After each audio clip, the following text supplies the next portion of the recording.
Let's get nasty on a Thursday. It's a Fast Lane on 101 ESPN with Andrew Marsh, Jamie Rivers, and Carey Davis. I'm Anthony Stalter. 201, your time check. Brought to you by Clarkson Jewelers, an officially licensed Rolex jeweler. Jamie's in Philadelphia right now, and the Blues are there as well as they get ready to take on the Flyers. And Jamie, potentially great news here as Jake Neighbours is set to return from injury. And with Neighbours back, how do you think this changes things for our Blues? Well, I think obviously your lineup gets a lot deeper. We talked about this the other day, just, what impact would that have? Who would be odd man out? Well, we know now that Alex Texier is the odd man out as far as a roster spot is concerned. Looks like Matthew Joseph will be a healthy scratch, or we'll call it a coach's decision tonight. And Jakey's going right back on the top line, right back with Robert Thomas and Jimmy Snuggerud. I think this really helps the Blues. One, you're getting a very character guy back into your lineup. He's a gritty kid. He's going to get to the net front. And the one thing about Jake Neighbours that I think gets overlooked sometimes is just how vocal he is. And when I say vocal, it's not like the holding people accountable and the rah, rah, rah. But he's got an energy to him. And that's one thing that there's not a lot of in this Blues lineup is guys that talk a lot. And, it's important to have a certain amount of energy that's in the lineup. And Jake's going to do that. And, of course, the Blues are counting big time on him scoring goals. I mean, he's still tied for the lead in goals scored, and he's been out for, 11 or 12 games now. So, things change quickly with this, and the look of the lineup just feels different as well. So it's exciting to see Jake back in the lineup. Well, the Blues have points in 5 of their last 6 games, but they're 2-1-3, including a 6-5 shootout loss to the Flyers last Friday in St. Louis. And Jamie, what are some of the things that the Blues can correct from that matchup against the Flyers heading into tonight's game? Well, once you get a 2-goal lead, you might want to hang on to it. That works. A couple of 2-goal leads. Yeah, had 2 of them. I think the biggest thing that, Jim Montgomery was talking about regarding the last time they played Flyers was just that they gave up too much easy ice to the Flyers. Straight down the middle of the ice. Zegras had a field day playing offensively for the Flyers. Got to be a lot more responsible with the puck. You got to be grittier in the tough areas. Like I said, you had 2-goal leads in the game. You handed them both back. So obviously you got a lot of stuff you want to clean up when it comes to puck management and certainly game management. Jamie, when you're talking about the center of the ice, I'm assuming that's the defenseman and probably the centerman. How does that? Jake Neighbours being back is outstanding because he clearly leading the team in goals. But how does that help? What's going to help with that issue? Is it just a mindset of getting it done? You don't have any different players than you had, the last couple of games. What are you going to see, or what do you need to see for that to take place, for them to not allow that opposing team to be in that easy spot for the goals? Yeah, one thing is, that's the highest traffic area as far as for goal scoring is the middle of the ice. So don't leave the middle of the ice unless you have to.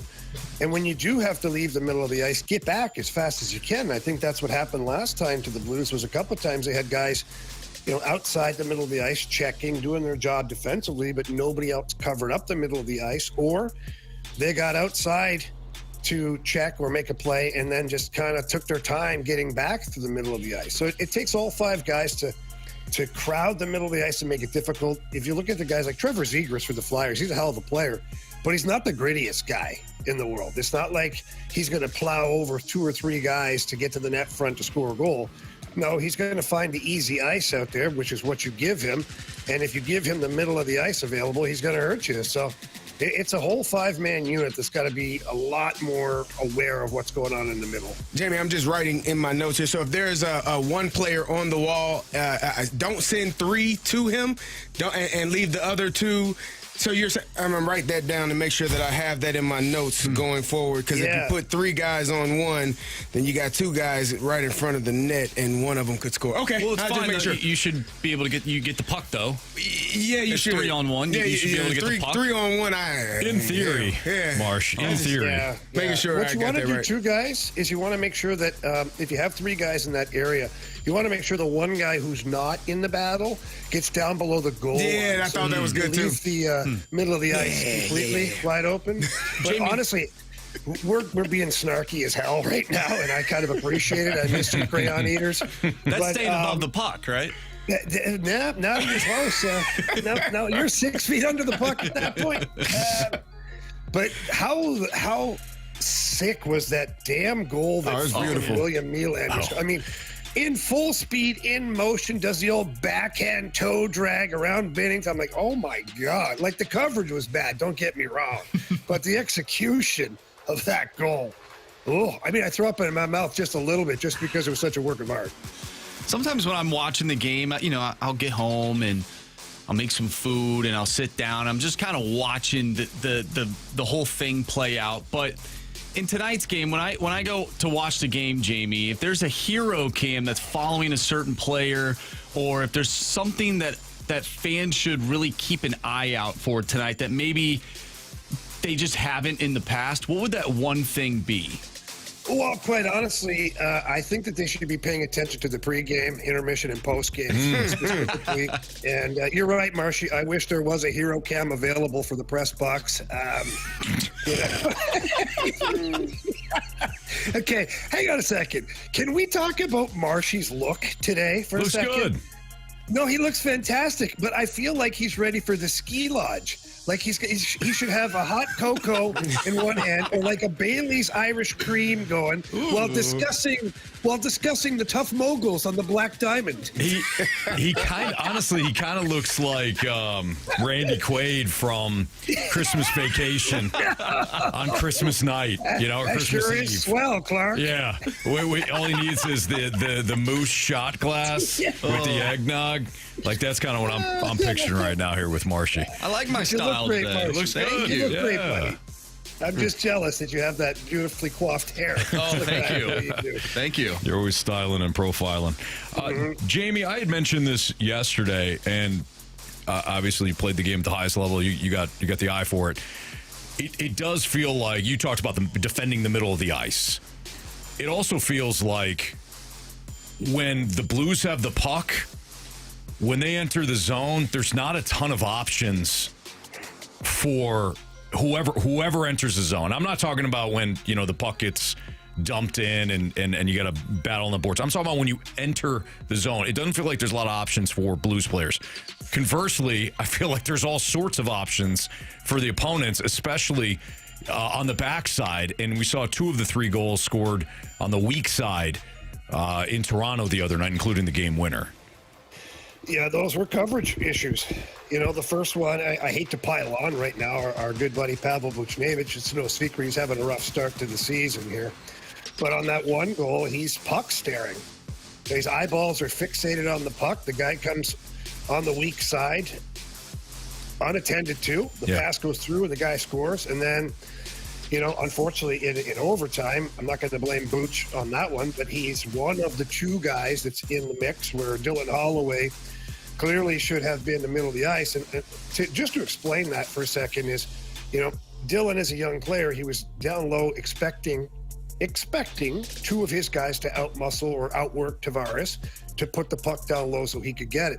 The mistake that Dylan Holloway made on that play is he's actually more effective to be standing in the middle of the ice, maybe with the strong side hash marks, because even if the puck goes down below the goal line, he's going to be the first one to get to it anyway. Yeah. But at the same time, he's actually then in a good defensive spot. So that one little play where Tavares kicks the puck behind him to the other guy, he probably doesn't make that play if Dylan Holloway's standing there, because he's going to look and see a Blues player and know that that's not the right play. So sometimes just by being in the right area is the best defensive play without even having to actually play defense. Yeah.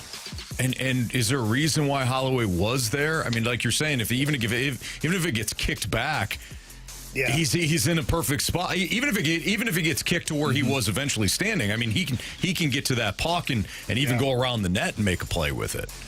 Yeah, Anthony, you're correct. Okay, all right. It was a youthful mistake. Yeah. It's this is what happens when you have a team that has been struggling, is you're not thinking straight all the time, and his head was, his heart was in the right place, because he's wanted to get the puck and go create offense, and he wanted to go score the winning goal in Toronto. Yeah. But the problem is that his brain didn't function fully and realize that that's really not the best spot to be standing in. So it was just a mistake made by the player that, right now that seems to be the theme for the Blues, is that one or two plays a game that seem to be hindering their success. So I think that's why Monty says, if we can clean up a few things here, like, it's really not as bad as it seems. We just got to avoid those big mistakes that end up in the back of the net. Sure. All right, it's Fastlane on 101 ESPN. We're off a little early tonight, 5 o'clock pregame on 101 ESPN. Jamie on the coverage for FanDuel Sports Network. But you can listen to the game right here on 101 ESPN and the Blues Radio Network right around 6 o'clock. Dalibor Dvorsky stays as Texier has been designated. What does it mean moving forward? What does it mean for Dvorsky? A lot of Blues fans, not much to be excited about, but Dvorsky certainly something to be fired up about moving forward, and he's going to be around. That's next on 101 ESPN.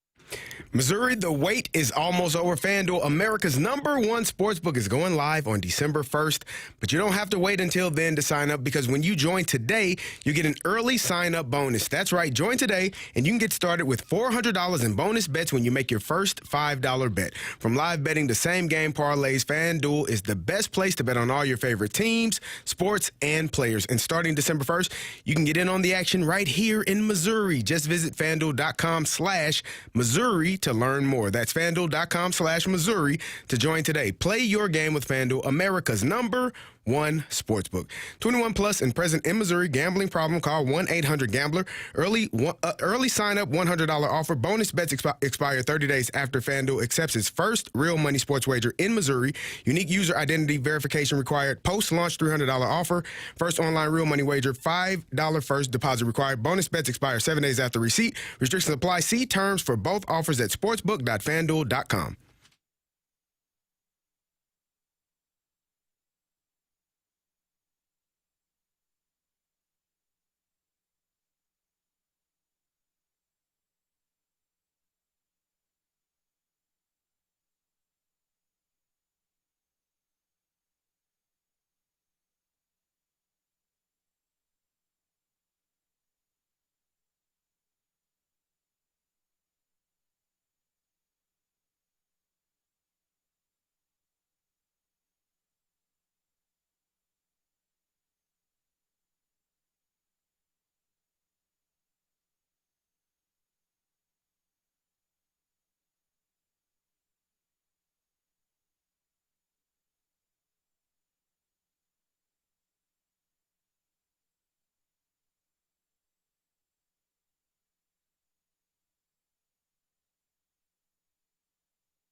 a Fastlane on 101 at ESPN. Dalibor Dvorsky is here to stay for the Blues. Alexandre Texier is designated right now, designated non-roster player. Likely to go on waivers, right, Jamie? Is that how it works with hockey? Likely to go on waivers, be placed on waivers, and then once he clears waivers, likely to be waived.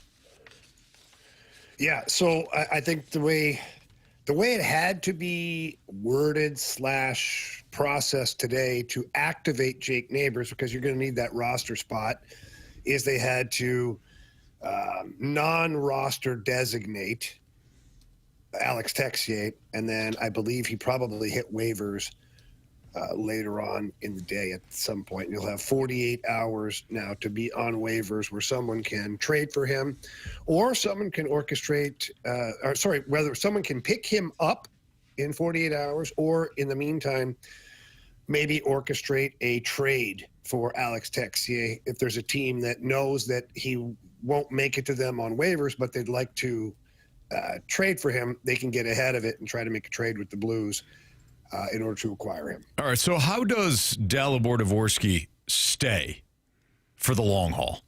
What are they going to ask him to do?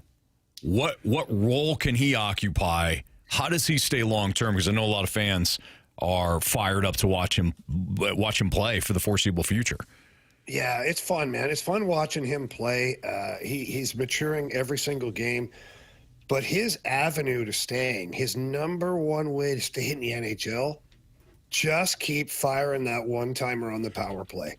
I mean, the Blues haven't had that one-timer threat since David Perron was on the other side doing it. And if you look at the NHL around the league, like most power plays have that shooter, that trigger guy, where once you get the puck over to him, boom, it's on net. And the other night, I mean, man, what a thing of beauty that was. You know, Robert Thomas with a beautiful pass through the diamond on the penalty kill, and Dalibor Dvorsky, without hesitation, just ripped that thing. Like, goalie had no choice. He actually had another one-timer later on in the game and almost scored again.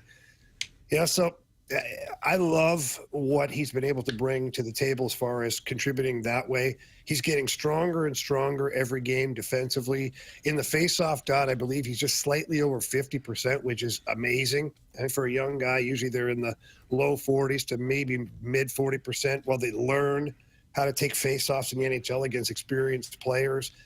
I just like what he's doing, man. I like what he's bringing to the team. I don't see him going back to the minors anytime soon. I don't see anybody here that is on the verge of like pushing him out of his job. Speaking of Dalibor Dvorsky, another guy, that younger player, Snuggerud, what are you seeing from him? Are you seeing like the progression and the maturation that you like to see from a young guy? Yeah, I think, look at Jimmy Snuggerud. I said this yesterday to a couple people at the practice facility, is I said, you know, the problem that I think some people are having with Jimmy Snuggerud is the fact that they're relying on him to be a number one winger like he's been in the NHL for 5, 6, 7 years already. And that's the problem the Blues have right now, is they have to rely heavily upon a guy like Jimmy Snuggerud because the rest of the team, or some of the players, rather, aren't able to put up the offensive numbers that you want them to.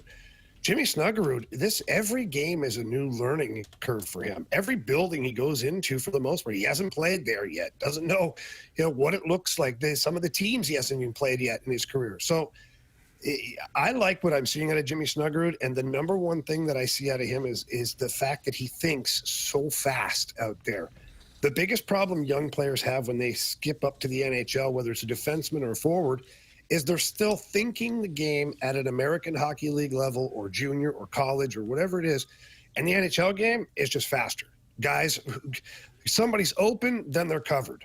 It's just like, for you guys, you love football, right? So college football quarterback who plays against college football level players, defending players, maybe on not so good teams, when he sees a wide receiver open, he can look once, look twice, and make the pass and still get it to the wide receiver. In the NFL, some quarterbacks are passing before the receiver's breaking into his route in order to beat the defending guy there, and that's like the NHL. Sometimes you got to move the puck so fast that you have to anticipate the game at a high level. But overall, Carey, I like what I'm seeing out of Jimmy Snuggerud. I think we're going to see more and more as the season moves on, and he's gaining a lot of confidence every single day. I want to go back to Alex Texier. Is this another one of those like whiffs by Doug Armstrong, or do you think it is what it is? Like he took a chance on a guy during a retool. If he hit, great. If he didn't, which he really didn't, it is what it is. How do you see that, Jamie? I think it's exactly that, Marshy. You know, Doug Armstrong tried to fill up the roster with speed. He wanted the team to get faster because after the Kevin Hayes experiment and all that, like, you didn't have a whole lot of team speed for a while. So what do? You insert that in the lineup by finding a couple of guys that are speedsters, and those two guys were Matthew Joseph and Alex Texier. And Alex Texier, his skill level is through the roof. He has the ability to make plays and do things that a lot of guys can't. The problem is he's just inconsistent, and I just don't think he's gritty enough. Like, he's too easy to play against. You got that high level of skill, and you look at some of the best players in the world right now, like the McDavids, the Dreisaitl's, the Nathan McKinnons. They're vicious. And I don't mean like they're going to fight you and hit you, but when they're so focused and uber aggressive on the offensive side that, like, they'll skate right through you to make a play offensively. You just didn't see that from Alex Texier. And I think Army was trying to create depth in the roster in a retool era that the Blues were. And Alex Texier checked a lot of the boxes. He was coming off a pretty good season in Columbus, for that matter. He put up some points. So it's not like he just blindly picked up a player. The player did have a resume. Now, you know, I personally never saw a player that was going to be able to play the Blues style of play long term. But you know what? You try things. And at this point, what I love about Army and the Blues, for that matter, Alex Steen now, like, it's everybody that's involved, is they're not afraid to just say, yeah, it didn't work. Mm-hmm. We're going to waive this player, or in Brandon Saad's case, going to waive him, terminate contract, trade guys. Like, Army's not too proud to sit there and say, you know what, I'm just going to keep pounding the square peg in the round hole until you like it. And that's just, so he's not doing that. Now, circling back to Dvorsky, yeah, it's early. We know he can shoot the puck. Where do you think he projects for this Blues team in the future? Is he a first-line center? Given with Robert Thomas on the roster still, like, where do you see him fitting in the future? Well, ultimately, you want him to be your number two center. That's your guy right there. I don't think he's going to leapfrog Robert Thomas. I think even if they end up being somewhere similar as far as points in a season, you know, maybe it's 1A, 1B at that point. But in order to be a contending team, you have to have at least two lines of goal scoring. And, you know, to have Thomas on one line and then Dvorsky on the second line, that's a nice luxury. Now, what they surround them with in the next year or two, I think that's going to be the ultimate tell. Right now, Robert Thomas tonight has Jake Neighbours and Jimmy Snuggerud. You know, what does that look like in the future? Does it stay that way? Does Dylan Holloway make his way up? Jordan Carey? Like, time will tell how they end up filling up the top six spots from the forward perspective. But long term, Dalibor Dvorsky, there's absolutely no reason he's not your second line center for many years. That's Jamie Rivers. It's the Fast Lane on 101 ESPN. Tomorrow is the last day for our countdown to Thanksgiving campaign to benefit Operation Food Search. It's hosted by Lee's Famous Recipe Chicken, Hot Shot Sports Bar and Grill, Coca-Cola, and us, 101 ESPN. So for the next 2 days, today and tomorrow, you could drop off non-perishable food items at any Lee's or Hot Shots location. Every donation earns you a free Coca-Cola beverage, one per day per person, and all food collected will go to Operation Food Search to help local families in need. We've all seen it this time of year, how much need certain families have when it comes to food, so it's a great time, an important time to support our local area food banks. Each donor can also enter to win a prize package that includes gift cards to Lee's and Hot Shots, as well as some Blues tickets. So get all the details on the countdown to Thanksgiving to benefit Operation Food Search now at 101ESPN.com. But again, last reminder for you, today and tomorrow are the last days where you can drop off the non-perishable food items at Lee's, any Lee's Famous Recipe Chicken or Hot Shots locations. Carey might already be over the college football rankings madness. I'll tell you why next on 101 ESPN.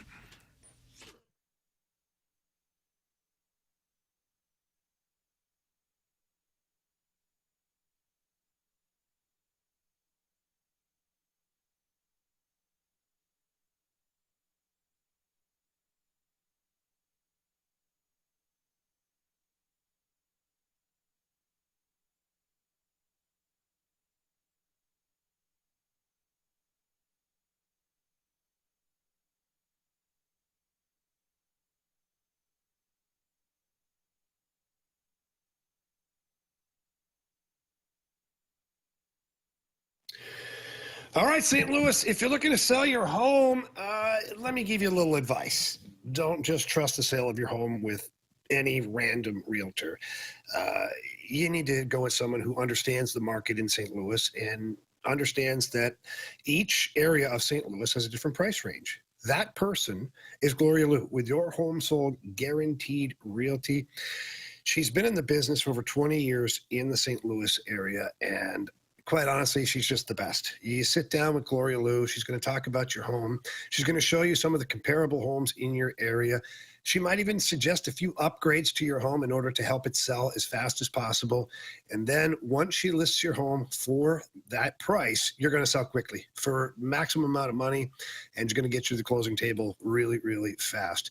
You're going to love working with Gloria Liu. She has great referrals, great reviews as well. So check it out. Give her a call. Tell her that Jamie Rivers sent you in. Her number is 314-325-6888. Again, her number, 314-325-6888. Or you can always visit her at gloriahasthebuyers.com.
.101 ESPN Sports Center. I'm Andrew Marsh. It's time for a SportsCenter update driven by Johnny Londoff Chevrolet and Johnny Londoff Autoplex. Jake Neighbours returns to the lineup tonight for the Blues. Alexandre Texier placed on waivers. The Blues take on the Philadelphia Flyers tonight. Pregame starts at 5 o'clock. Puck drop is at 6. We'll talk with Chris Kerber, voice of the Blues, right here on the Blues Radio Network at 3 o'clock, so stay tuned for that. But we're going to dive into some college football and the college football playoff rankings. It's madness. Carey has a thought. We'll discuss it next right here in the Fast Lane. I'm Andrew Marsh, and the SportsCenter update is driven by Johnny Londoff Chevrolet and Johnny Londoff Autoplex. See them at londoff.com. Chevy, together we drive. Are you kidding me?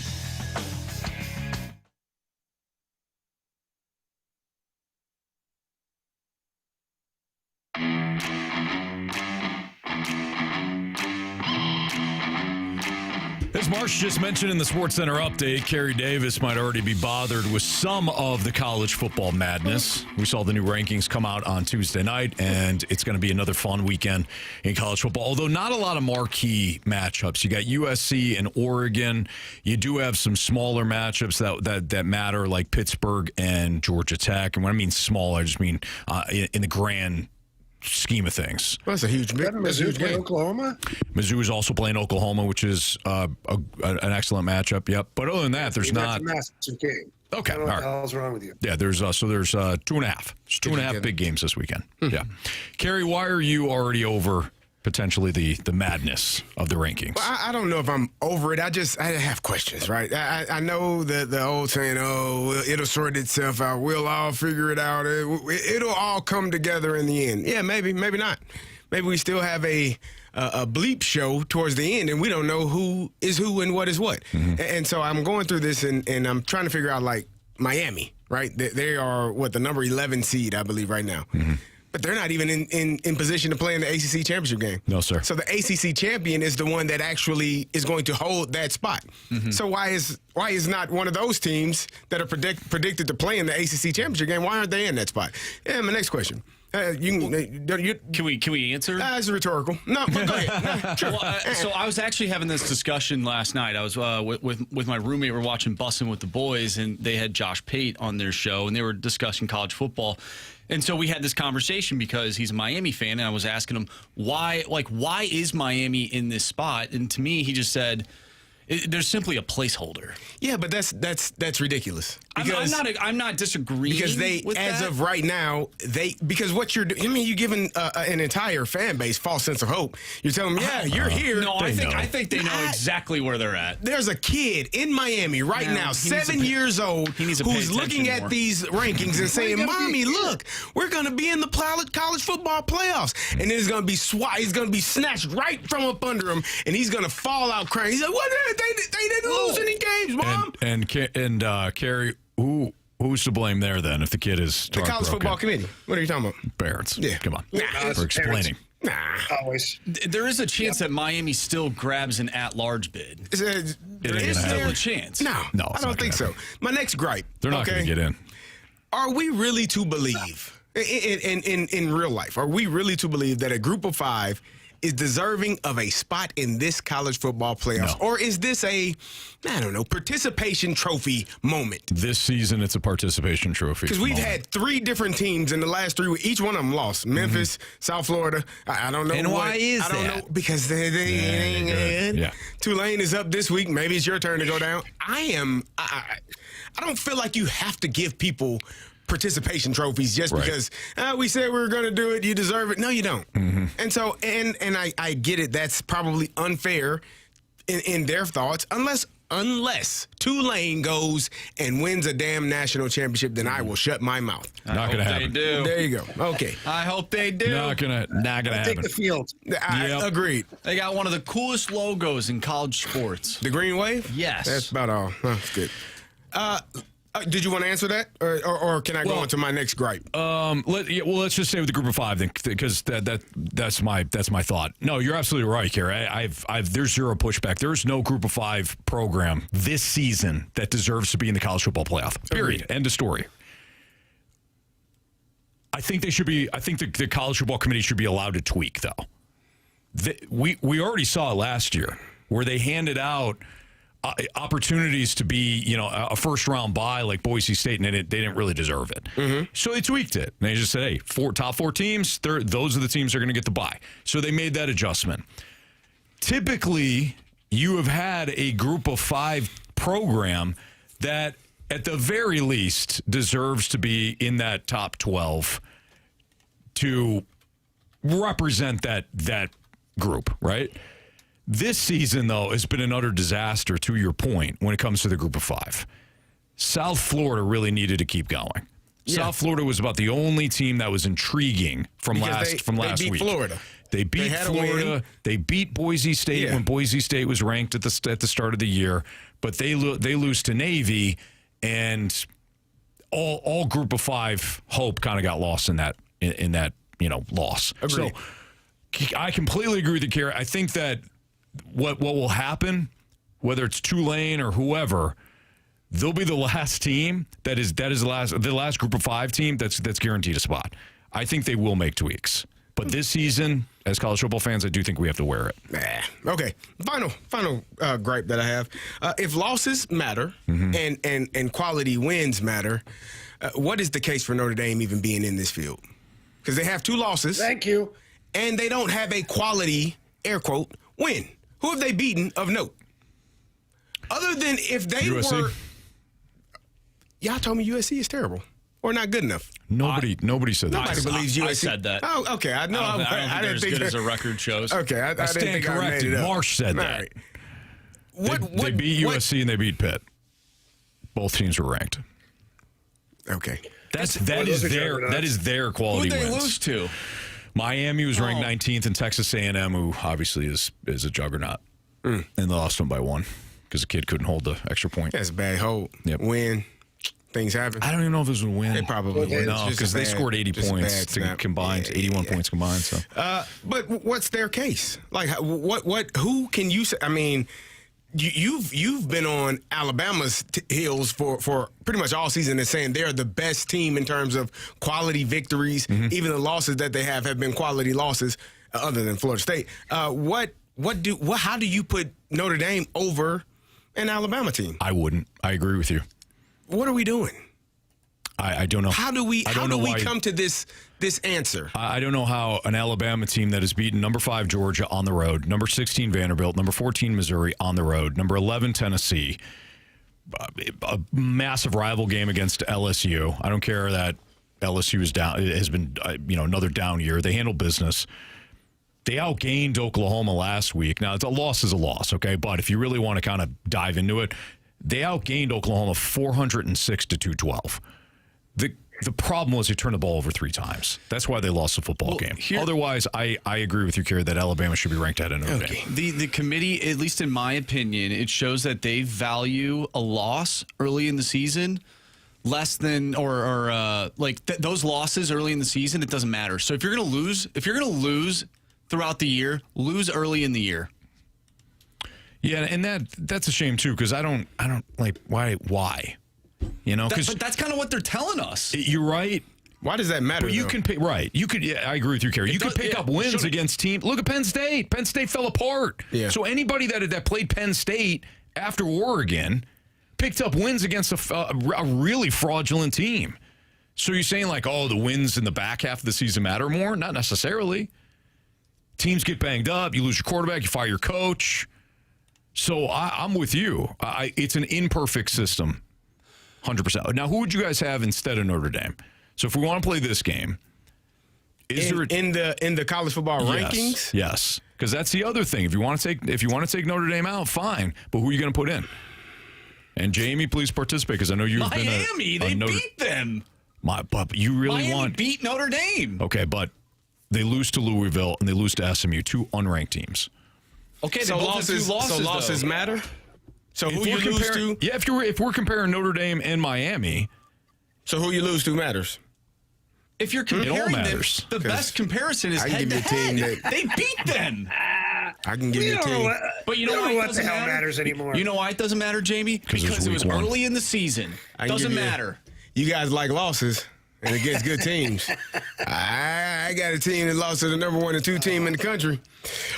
Just saying, nobody else has that on their resume, I don't believe. That's just my thought And about you it. guys have yet to play on a Tuesday or Wednesday night, so I don't want to hear it. Reason for that, Carey?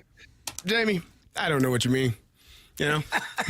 So, Jamie, you've always said with the college football playoff. How did I know? Carey made this whole thing up so he could talk about it. He walked me right into it. He said, look, losses matter. I give you two really great losses. I said it all matters. Nah, you said losses matter. You said Notre Dame lost to number 19 and number 10. I said, well, let me one up you and show you a team that lost to number 1 and number 2. All right. Just saying. Jamie, you said that because of the college football playoff that you've been more invested in college football. Now, this is very chaotic, and obviously we're having the conversation, but as a casual college football fan, now leaning more into the game, does this make you more excited for where this sport is heading? Even though it is insane, it's crazy. Yeah, so I just have to go back a handful of years to realize that we wouldn't really be having these discussions. The top of the food chain would be, your 1, 2, 3, and 4 teams, and way back when it was just your 1 and 2 teams, and we wouldn't even be having these discussions at all. Your team would have to be damn near perfect, if not exactly perfect, to even have a hope of getting in. And now you've got, there's teams with blemishes on their record that are still really good football teams that I think can upset some teams. Not for 1 minute do I think that Alabama couldn't upset Ohio State or Indiana. I think that they're right there. So the fact that Bama's at 10, it's fun. It's fun to see this happen. Now, to Carey's point and to my point, even from last week, is let's just get rid of the conference crap. Let's just pick the 12 best teams overall.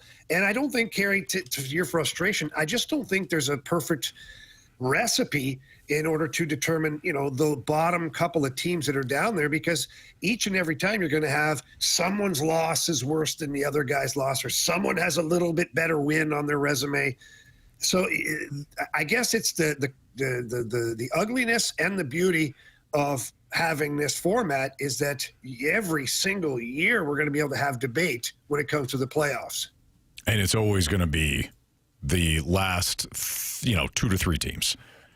It's rarely you can make an argument that A&M or Indiana could be ranked above Ohio State. But the real conversation is always the final 2 to 3 teams that get in.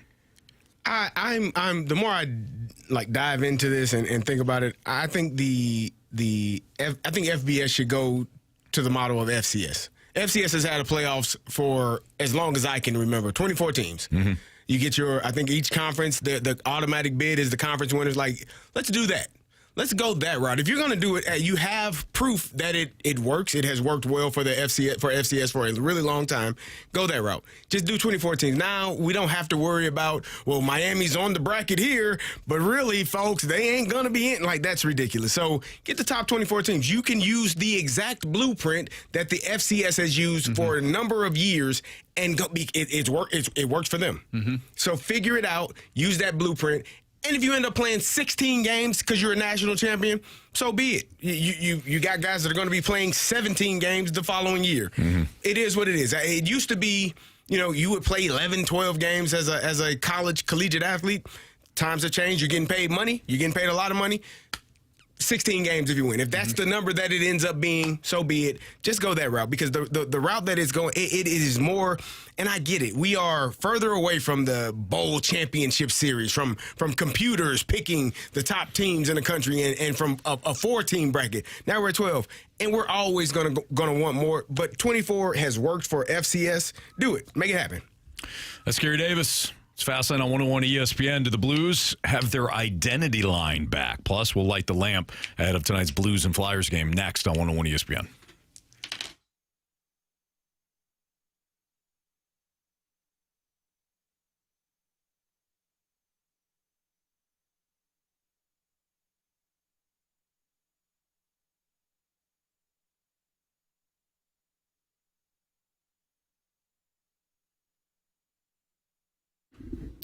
Still time this month to head out to Auto Centers Nissan and take advantage of their Thankful for You sales event. Right now, deep dealer discounts are on all remaining 2025 Nissan models. That means the best prices of the year as 2026 models arrive. So you can get no payments, for example, for 6 months on select 2025 Nissan models, or get no money down and 0% off for 60 months on 2025 Muranos and Pathfinders, as well as the all-new 2026 Rogue Platinum. That's 5 years interest-free, all courtesy of Auto Centers Nissan. And every new Nissan comes with a lifetime warranty and a 30-day return promise. If you're shopping used, Auto Centers Nissan, Herculaneum, they've got you covered there, too. No money down, no payments for 3 months on select used vehicles, all priced to move. Over 1,000 vehicles are on their dealership, or at their dealership, excuse me. Right off I-55 in Herculaneum, Missouri, just minutes from South County. No games, no running around, just real savings and real selection. Get to Auto Centers Nissan out in Herculaneum. Tell them Stalter sent you, or visit them at autocentersnissan.com.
Fastlane on 101 ESPN. Jamie, I know that you wanted to make note of some things going on with the fourth line as it pertains to the Blues ahead of tonight's matchup with the Flyers.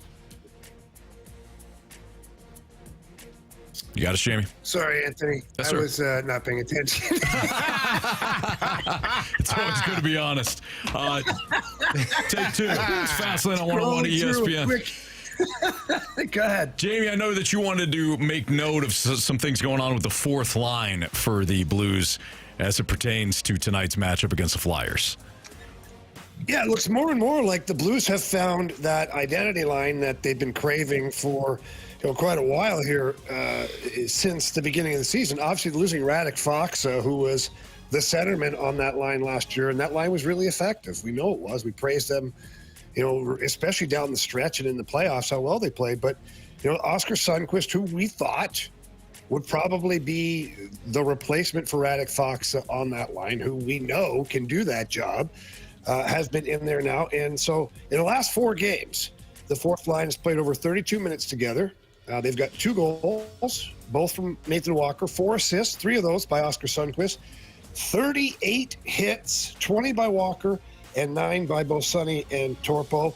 So they're making an impact, and was just, I think it was just a couple of days ago where we talked about how it was problematic that the fourth line was leading the charge offensively for your team, because as great as that is for your fourth line, it shows that your top guys at that time weren't finding the back of the net. So it's great to see these guys having success. They're a nightmare to play against. They run all over the place. They chip the puck in behind you. They make sure they finish all their hits. They get to the front of the net. They're very good defensively. For me, if you're looking at the last 4 games in particular, one of the biggest positives has been that the fourth line has been not only doing their job, but in my opinion, playing above and beyond what the expectations are. All right, boys, you guys ready to light the lamp? Let's go, baby. All right. Marshy, fire away. When a couple of guys can really shoot the puck. Shooter! I must confess you scored first. Well, who was the first person? Breakaway! Shoots! Score! We got hockey to learn. March, what are our latest standings? All right, Jamie leads the charge with 10 points. Carey was 7. I have 5. And Anthony, you have 2. Okay. All right. Well, not only do I think this guy's a heck of a player and going to score a goal, but we know Marshy loves a great storyline. So give me Jake Neighbours, please. Saw that coming. Tough choice, boy. Sorry. I'm sure it was. Give me Dalibor Dvorsky. Come on, man. Spicy. Oh, Marsh is not happy. Jeez. You don't like it? What should he do? I'm going to steal Anthony's pick. Give me Jordan Kyrou. Give me Robert the Thomas. Wow. Give me Robert Spike train is out in full the effect. Thomas. That's all right. Did you Hey, guys get my bet the board today? no, didn't get it come the other through. day. Didn't. Yeah. I texted it to you. I saw it went through. So you know what, Anthony? Shut your face. Did you win last night? Yes. What about it? the night before? Yeah, you know what? Screw you guys. What happened? Screw you guys. You know what the sick thing is the Blues. You know, Carey. When they were playing the Leafs, I had it written down on my notepad. Blues Leafs take the over in the first period. But I was only on for an hour. We didn't get to it. Then I'm getting dressed and packing. And I totally forgot. And then after the game, I was like, yeah, I hit my bet the board. I go, oh, I never sent it. I'm like, God only knows what the hell they gave me that night. You know what? It wasn't that bad. It was only UMass on the money line. They were plus 33.5, though. So they had a chance. Yeah. Yeah. Oh, yeah. Remember, guys? Remember the text message I sent to you guys after the last one? Yeah. I vaguely remember. Were all 3 of you? Yeah. Same time? Yeah. You did it again. I'm going to need a donut to sit on. Jamie, you probably didn't hear, but it was Marsh's turn to go against my chips last night. Oh, no. Yeah. Yeah, he hopped on that Kent State Golden Flashes bandwagon, and that sucker went right into the ditch and caught on fire. No, Jamie knew. I was texting about it last night, how the Kent State quarterback skipped the ball 7 yards on that final drive. And that was the first time that, I had got, I showed up and I was keeping tabs on the game. And then when I got home, I threw on ESPN Plus, turned the game on late in the fourth quarter. And I'm like, oh, man, This is a tight one. This is a tight one right now. And Did you just turn it on in the fourth? I turned it on in the fourth, yeah. So Kent State returned a punt for a touchdown. Otherwise, they had done nothing offensively to that point. They had 9 points, so I'm assuming that they got a safety as well. No, they missed a field goal. Okay. No, they got a field Missed goal. the extra point. They missed the extra point. Or no, they went for two. They went for two. Now, Either they did way. miss a field goal badly, like right before half. But CMU also had a dropped pass right before half that, I mean, nobody was in 10 miles of them. And he was already celebrating. Forgot the ball. Oh, no. Yeah. That's bad. The Kent State quarterback, that the second that I saw him skip that 7-yard pass into the ground with the game on the line, I knew that I was going to receive a text message within the next minute, and I did from you. And I apologize, Anthony. Thank you, Marshy. I apologize. And this isn't one of those that you feel that way. I'm sorry that you feel. No, I genuinely apologize that I went against the Chips last night. I thought the numbers that. bared it out that Kent State would at least cover an alternate spread.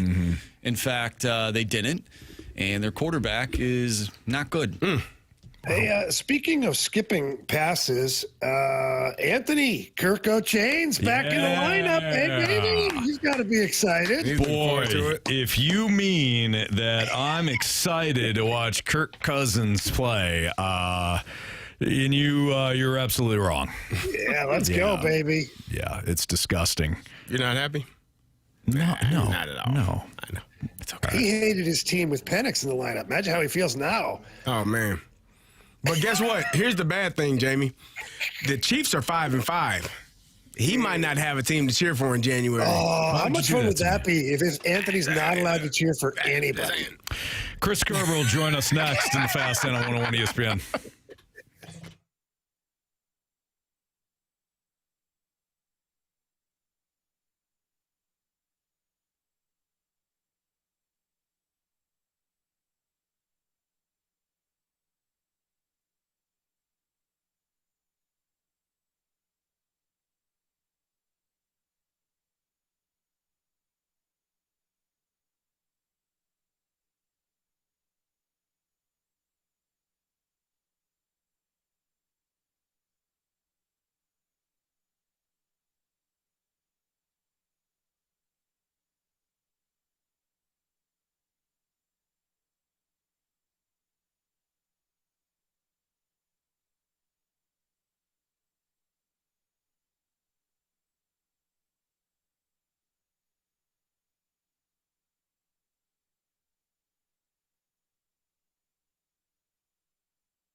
My guy Stewie's on the line right now. Wanted to call him because I know a lot of people are asking about ways to take out cash. But Stewie, I know a lot of people are also, those same people, they don't want their payment to go up as well. What do we got for them?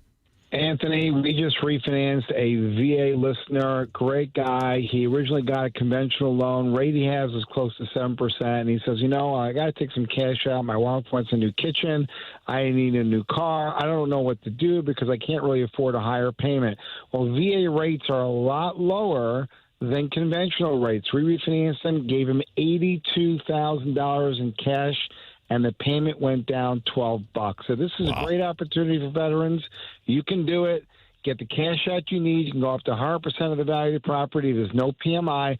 All free with the bagel loan if you borrow more than $200,000, and your payment can actually go down. But you have to actually pick up the phone and call or text Stewie. And yeah, you can text him. It's his personal cell phone number that he hands out. It's 314-324-4440. Again, 314-324-4440. You can call him day, night, doesn't matter. He hands out his personal cell phone number because he's the best in the business when it comes to customer service as well. So call the number, take advantage of the programs that he has. If you miss that number, you can always Google the bagel loan. Stewie, keep up the great work. Anthony, have a great day. NMLS number 226715.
All right, now you might be asking me, how does a heating and cooling company like Classic Air Care celebrate Black Friday and those kind of deals?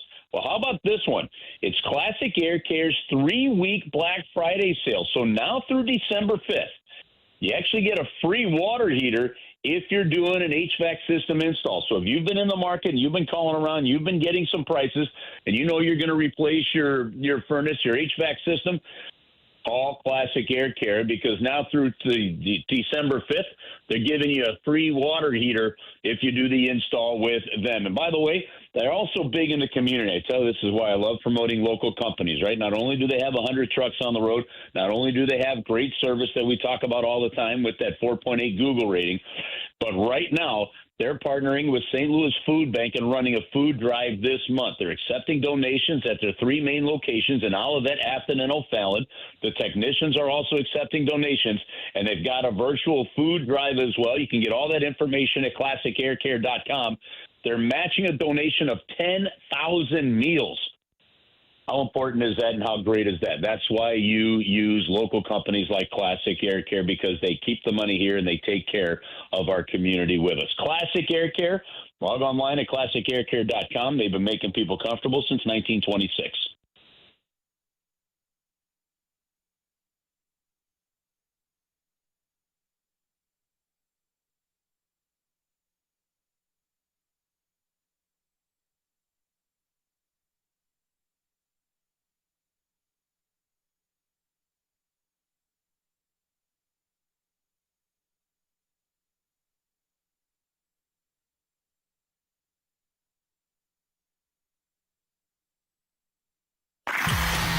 Talking everything St. Louis Blues as we head into the Blues booth on 101 ESPN. Presented by Boardwalk Hardwood Floors. Find your perfect new floor at boardwalkhardwood.com.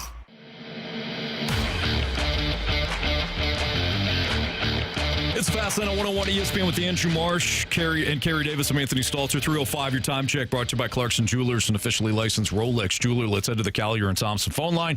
We're joined by Chris Kerber, voice of the Blues on the Blues Radio Network. You can listen to Kerbs tonight right around 6 o'clock as they drop the puck in Philly.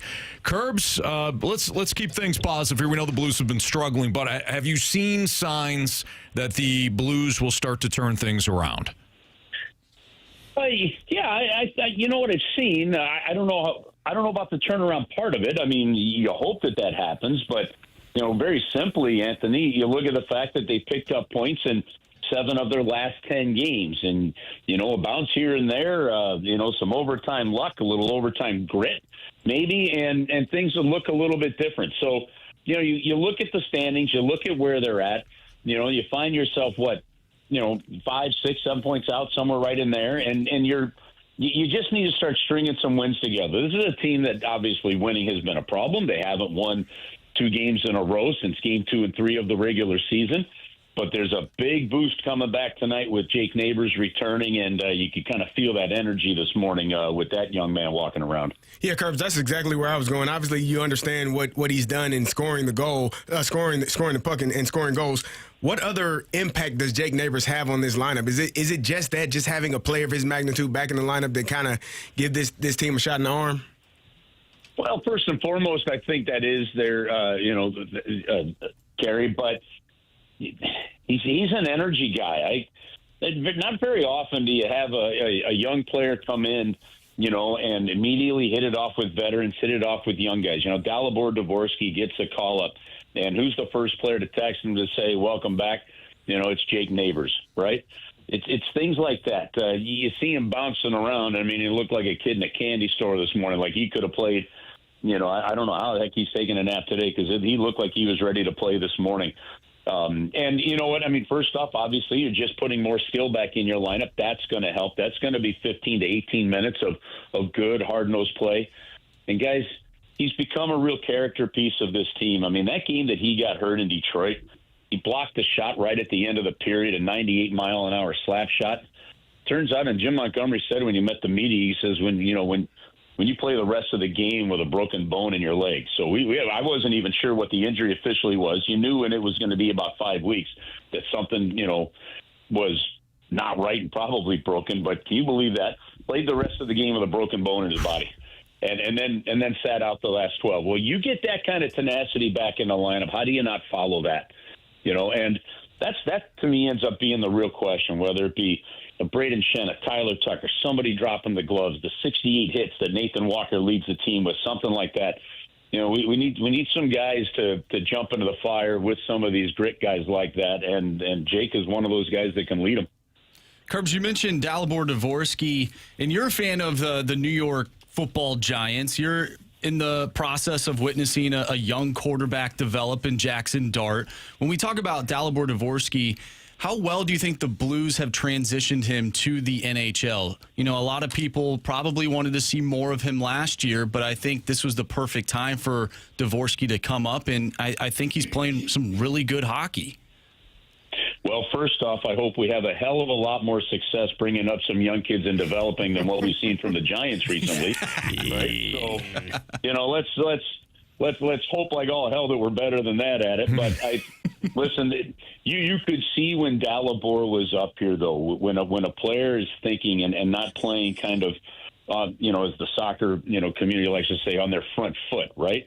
When that's the case and things are going a certain way. Things can snowball. Things can get heavy. I mean, Logan Mayo might be a perfect example of it, right? By keeping him down there and letting him develop, letting him work on that game. Look, management and coaches, they're smart enough to know when a guy is ready to go. And even now that you're seeing him, look, I mean, this is a guy, he doesn't have any even strength points yet, and that's really been a team problem, not just his, right? But by finding some success, by being able to put him out there on the power play, by both injuries and play opening the window for him, he's taking advantage of that part, and he's growing while he's here. So I love the fact that he's going to end up, on a line tonight with Pavel Buchnevich, who's going to be a worker on that line, and he's got Braden Shen on the other side. I'm kind of looking forward to seeing how that line shakes out tonight. So I think they've handled them well. But look, eventually, Marshy, it comes down to the players are the ones that have to put the time in. The players are the ones that have to pay the price. The players are the ones that have to absorb the coaching and then find a way to perform. And I think he's doing that. The one thing that was said about him for a long time was he's coaches love him. He's extremely coachable, and he seems to be proving that. Curse, we know that you got a jet, so we'll get you out on here. Colton Parayko is set to tie Brett Hull, 744 for 6 on the Blues' all-time games played list tonight. As somebody that knows the rich history of the Blues, what do you think that means to Colton Parayko? Well, and having talked to him, I mean, when he's moving up these lists and passing some of these names, it means a lot to him. He's one that understands the history of this team, the franchise, what some of these great means. He's knocking on the door to be right at the end of the season if he plays just about every game that he would catch Barrett Jackman for the most games played by a defenseman in team history. And it's kind of amazing that you think that number is just at 803. But he could be the first St. Louis Blue to play 1,000 games as a Blue. And think about the fact that the Blues haven't had that. So I know it means something to them, but I can also tell you that winning a few games in a row would mean even more and help it. But that's a dude that's real appreciative of the team's history, and he knows some of the names that he's catching from a franchise list, and it's something that humbles him and keeps him humble. Curbs, can we expect a new rally song to come out of this city in Philly? Is that something the team needs right now? Yeah. You know what? I sure as hell hope that happens. I'll tell you one thing that's kind of, and I don't know what the song would be, but I'll tell you this. I've never had a scheduling question with the league. I've never asked this stuff, but phenomenal to me that second year in a row, the long trip, going right into the Thanksgiving holiday, and on this, basically, while the dates might be just a little bit different, the same days. On Saturday, you're playing the New York Islanders. On Monday, you're playing the Rangers. On Wednesday, you're playing the Devils, right? And it was this time of the year, remember, after that Islanders game going into the Rangers game, that the Blues made the coaching change to Jim Montgomery. So we're coming up on the one-year anniversary of that and what the Blues did from there. So, look, from a positive thinking standpoint, folks, there's time for the Blues team to do what they need to do to get things going. But kind of ironic that we're bumping up on that year, and it's pretty much the same exact trip over the weekend and into the break or into the holiday. Something to think about, right? Absolutely. All right, Kerbs, we'll let you go. Have a great call tonight, and we'll talk to you next week.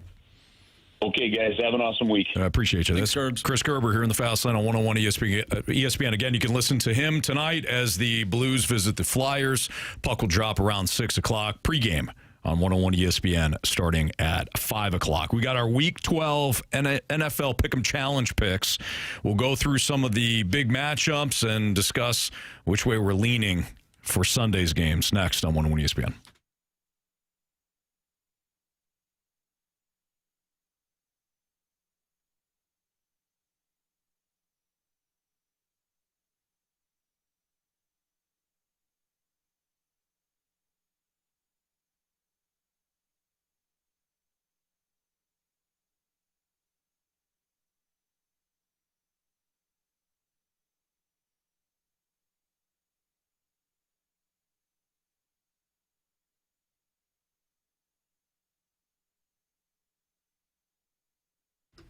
We got Texans and Bills tonight, and if you're going to make your picks, do it at Underdog. Underdog's a great place to make all your entries and win some money, and you can do so right here in Missouri, and you can do so tonight, in fact. Playing on Underdog is easy. Choose whether or not players are going to go higher or lower on their stats. If you get your entries right, and by the way, you can play for as little as $1, you can win up to 5,000 times your cash, and I've got a couple of picks for you tonight for the Bills and Texans. I like Josh Allen to go lower than 226.5 passing yards. These two teams met a year ago.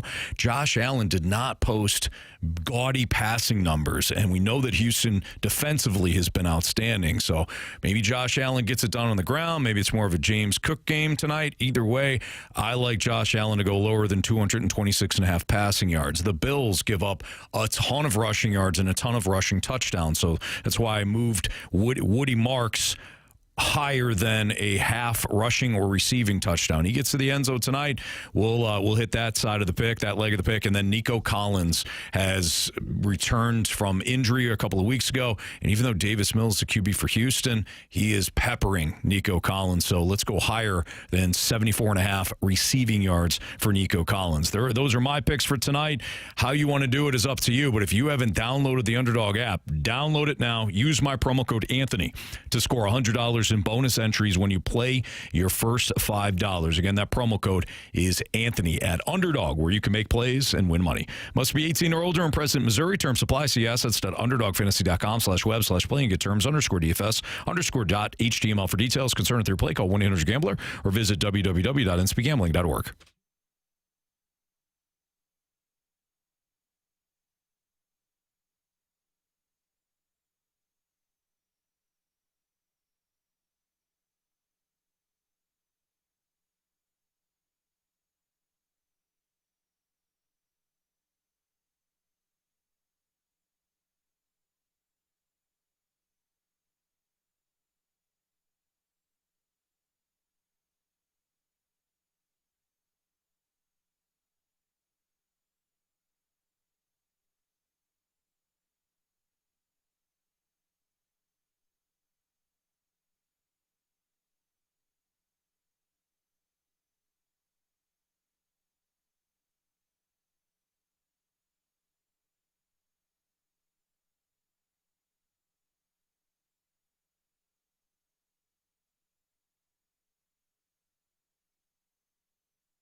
ready to pick 'em. It's the Fast Lane Football Pick 'em Challenge on 101 ESPN. Refreshed by Bud Light, official beer of the NFL. Easy to Sunday, easy to enjoy. Enjoy responsibly.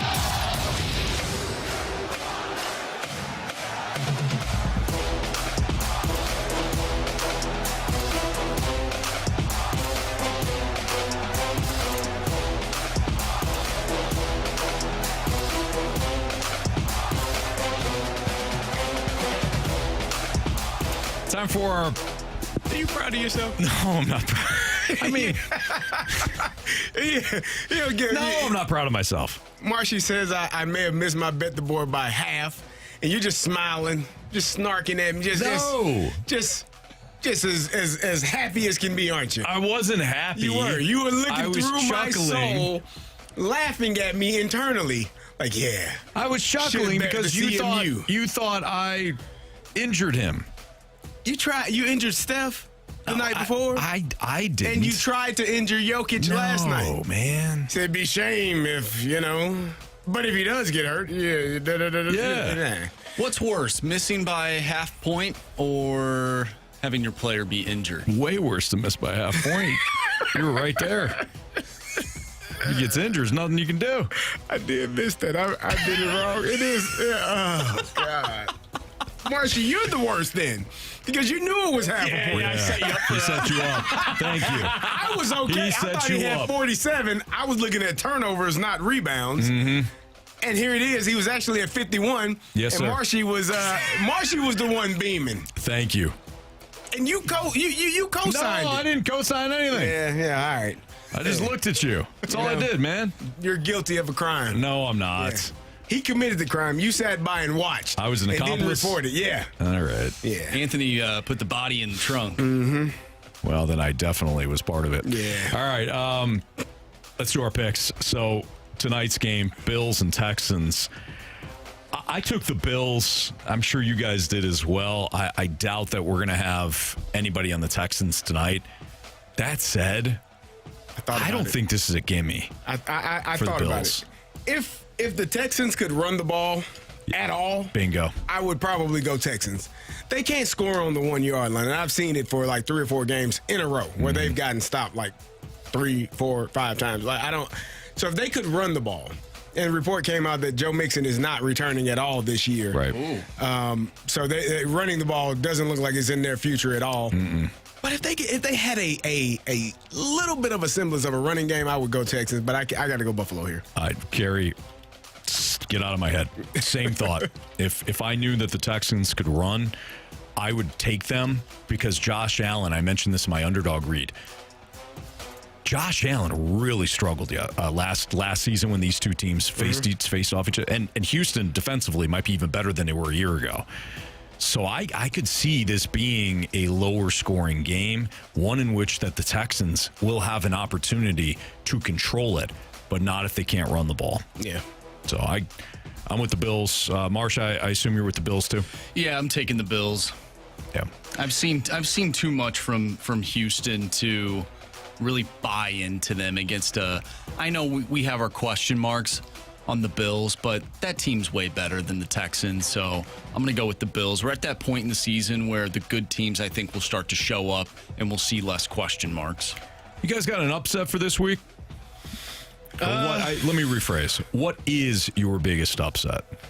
Are we talking about points, or are we just talking in general what the game should look like? They got to be. They at least have to be a Vegas underdog. Well, now you know who I'm going with. Then my team is they're underdogs in the Windy City this weekend. Steelers. Mm-hmm. I don't think it's a big enough upset, like a big enough spread where you feel like you've accomplished something. Mm-hmm. But I also have I'm taking the Colts. They are the Chiefs are the favorite in that game. Yep. So, all right, so you got a couple upsets. Yeah. I have the Steelers over the Bears. I'm looking at the Browns over the Raiders. I know Shadur Sanders is starting that game. It'll be his first start in the NFL. But I think that the Raiders offense is awful. And the Browns defense is really good. So I expect a low-scoring game and the Browns to pull out the victory. I think the Saints are favored over the Falcons and Kirko Chains. I'm going with the Falcons. That'll probably be the one that. It's a coin toss for me. Yeah. I'm right there. Like no Drake I London. wanted to go Saints, but man, don't do it, man. Don't go Saints. Don't go Falcons. I think this is one of those games where Anthony's been hating so much on Kirk Cousins. He just had like a 350-yard, 4-touchdown performance. 100%. And then Anthony's going to hate the idea that Kirk Cousins won his favorite team of football game. What would be worse? What would be worse? The Falcons going to New Orleans and getting just thumped, or Kirko Chains just absolutely balling? And now you get to watch that for, I don't know, 6 more weeks. Which one would be worse for you, Anthony? If they in one case they lose, yeah, and the other case Cousins just balls and they win, yeah, it would be worse if they lost. Okay, so you're not that much of a Kirko Chains. Well, here's the thing. I want Penix is going to be out for most of next season. Like this is it. They've already the money's been spent. I would rather have that dope play good. And give my team a chance. What if he plays poorly, stinks it up, but they find a way to win? I would be happy. Okay. I want to see them win. All right. Well, you definitely don't care if they lose, though, from the standpoint of, well, we'll just get a high draft pick. Yeah, that doesn't matter. Great. I'd rather have that doesn't matter. I honestly, at this point, the spite in me wants them to win out so that the Rams get a worse pick. What about this, though? What if they do so bad that Raheem Morris and the personnel, the coaching staff, gets fired? Who are you going to replace him with, though? That's my biggest fear. We did have that conversation yesterday. Like, who are we going to get? What if it's Brian Flores? Brian Flores, I'm all in, but I don't trust that front office to hire the right person. Yeah. Same front office that gave all that money to Kirk Cousins coming off the bad ACL or the Achilles, and then drafted Penix, which I was okay with because I liked Penix. But I don't. Who's going to be if it's not Flores? Who's the guy? Mike McCarthy? Oh yeah. Mike Kafka? No, thank you. Yeah. No. Yeah. I'm out. Yeah. Mike McCarthy won a Super Bowl. He did. Did you watch him in Dallas? I don't think he's winning again. All right. My big upset, and it's not that big, but I got the Cardinals beating the Jags. I'm looking at that one as well. I just don't trust Jacksonville. I don't either. You know, they're coming off. I'll flip with you guys. They're coming off the big win. Arizona has not played well the last couple of weeks. Like they looked dreadful in Seattle. And they had no shot. Right away it was 35-7. It was bad. Last week Arizona fell behind. They allowed the opening kickoff to be returned for a touchdown. It's been so bad for Arizona that I'm gonna flip. They get back at home. Jacksonville's all high and mighty. Remember when Jacksonville beat Kansas City on that Monday night? Yeah. The following game, and I'm going to look this up, I faded them. And granted, it was against the Niners. And the Jags still won. This is my redemption game. It's my makeup for that game. Jaguars probably win, and they'll become the Eagles from a year ago where they just shove it constantly. All right, your lock of the week. Lock of the week for me is, Seattle versus Tennessee should be the lock of the week. I got Baltimore over the Jets. There's no way in hell the New York Jets are going into Baltimore and beating them. Not the way that they've been playing. And I know Baltimore did not look great last week in their win. That is a really good defense, though. Yes. In Cleveland. Like, for all the things we talk about with Cleveland and how terrible they are offensively and how they can't figure out the quarterback situation, that defense, and it's a shame. Because Myles Garrett, truth be told, he should be in the discussion for NFL MVP. The way that he's playing. He is playing at an elite level. He had 5 sacks one game, had 3.5 sacks last week. Like, he is playing at an all-time level. I think I read he's the first player since Lawrence Taylor to have 12-plus sacks in their first 6 seasons. Yeah. Like, he is outstanding. And they don't give anybody a chance. They don't give themselves a chance offensively. Nope. My lock of the week is the Detroit Lions over the New York Giants. Lions are back at home. I couldn't tell you the last time that Detroit lost back-to-back games under Dan Campbell. It's been a minute. It's been a while. So I'm going with the Lions to respond against the Giants. All right. Blowout of the week. I guess this can be any one of the games that we just talked about.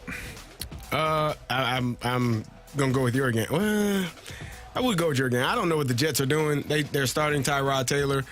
They've benched Justin Fields. They traded away. I could see that game being like 27-3 or like 33-3. Yeah, that's just probably the team that is going to get blown out of the water. Yeah, they've traded away their best players, benched their quarterback. Like they are, and Garrett Wilson is still injured. He's not back in the game plan yet. Mm-hmm. They're going to be hard to find a way to win for the New York Jets. All right, the most difficult matchup, the one that you struggle with the most. Ooh, I mean, are we talking good teams, or are we just saying in general? Because Falcons Saints is a difficult one for me. There you go. I would go with Kansas City and Indianapolis. I had trouble with that one too. I know Kansas City's 500. Yeah. I throw that out the window. Like, I don't know which team is going to show up, but at home they could show up and blow the Indianapolis Colts out of the water, much like the Steelers did. But I just don't know. I really don't know. I don't think the Colts are going to turn the ball over 6 times again this probably year. Not. Probably not. I did struggle with that one. I wound up taking Kansas City because I just can't keep waiting. No, I can't. Yeah. I just can't. I'm waiting for them to get back on track and just go on this run. And I thought after they beat, who did they beat? The Lions. I thought after they beat the Lions that they were going to get on that run. And then the following week, I think they went to Buffalo and they lost, and they looked like they had looked since week 1. Mm-hmm. So I did struggle with that one, but I did take Kansas City. Another game I'm struggling with is Steelers and Bears. I don't know who's starting at quarterback. That's the problem. Like, if it's Mason Rudolph, give me the Bears all day long. Well, I still like Pittsburgh's defense. I like what they do, what they've done defensively. Moving Jalen Ramsey to safety has been beneficial for them. They've done a really good job of stopping the run. They've done a better job, and they've gotten to the quarterback. They are playing the Pittsburgh Steelers defense that I am accustomed to seeing them play. That's the good thing. The bad thing is, again, I don't know what they're going to do offensively. Jaylen Warren went out of the game last week with an ankle injury. They're saying he was able to come back in the game last Sunday, but he was they just held him out for precautionary reasons. Kenneth Gainwell is a really good third down back. Jaylen Warren runs the ball like a maniac. Like, runs through people. I don't know how much. To me, he is Bob Sanders at the running back position. Wow. If that makes sense. Sure. Doesn't care about his body. Now, I don't know how long, and not the elite level of Bob Sanders. Bob Sanders was the defensive player of the year. But, like, doesn't care about his own body if it means punishing your body. Fair. So, I like how he runs. I like his style. I can't see Aaron Rodgers not playing in this game. True. Despite the hand, I can't. Didn't he say he owns Chicago at one point? Oh, yeah. He said that. Yeah. He's not wrong. Yeah, he wasn't actually. He was actually right. Anthony, my Bengals special this week. Yeah, what do you got? Is it the actual Bengals? No. Well, depending on Joe Burrow, I saw something that Joe Burrow could play. Who knows? I'm going to assume that he won't. But that's not the game I'm looking at. What about the Dallas Cowboys at home over the Eagles? It's a weird line. Way. I know where you're at. I can't do it. No way. I won't do it. That's the point of the Bengals special. That's the point of the Bengals special. Yeah. That's a great one, because you look at the line, you're like 3. How are the Eagles only laying 3? They can't score the ball. They can't score offensively. Doesn't make sense though. And like, even the Chiefs are laying 3.5 to the Colts. You would expect to at least lay the 3.5 with the Eagles. Mm-hmm. I thought that line was going to be 4.5, and it's 3. I'm not. I understand it, but I think the Eagles eventually. I feel like how you feel about the Chiefs. Eventually, they'll get it together offensively. Yeah, I feel the same way about the Philadelphia Eagles. Eagles. Yep. Mine is the Raiders and Browns. I don't think I know you guys are taking the Browns. I don't think I can get there. I get it. I could see Myles Garrett just destroying the Raiders. Yeah. I can't imagine Shadur Sanders winning a road game in his first start, even against the Raiders. The Raiders stink. They're awful. Like, I watched some of their offensive line might be the worst in the NFL. They're banged up too. They're terrible. I know. Oh God. I know. Okay, I get it, but I can also see Shadur Sanders stinking. Just turn the ball over 3 times. He's going to have a really good day. I think they're going to have a good game plan. I think they're going to lean heavily on the running game. And I think they're going to take a shot downfield, which I don't know if Dylan Gabriel is capable of doing. They just weren't willing to do it. I don't think he's capable. I don't either. I watched him throw it as hard as he could. And it looked like it weighed 15 pounds coming out of his hand. I saw him throw it as hard and as far as he could. Mm-hmm. And it looked like Kirk Cousins. I thought Cousins got traded to the Browns. You wish. Worse than Kirk Cousins. Yeah, I do. I totally do wish that, yeah. All right, it's Fastlane on 101 ESPN. We got Bet the Board next.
101 ESPN Sports Center.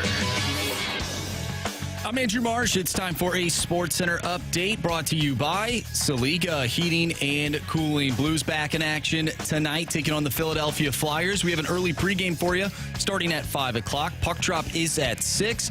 Jake Neighbours will be in the lineup tonight for the Blues as he returns from injury. If you have missed anything from today's show, including our interview with Chris Kerber, voice of the Blues, make sure you go to 101ESPN.com or check out the free Dobbs Tire and Auto Center's 101 ESPN mobile app. Just head to the podcast page, and you'll find all of our interviews and all of our shows there. And it's all brought to you by the Schaefer Door Company. We have Bet the Board coming up next. I'm Andrew Marsh, and the Sports Center update is brought to you by Saliga Heating and Cooling, a Daikin heating and air conditioning dealer.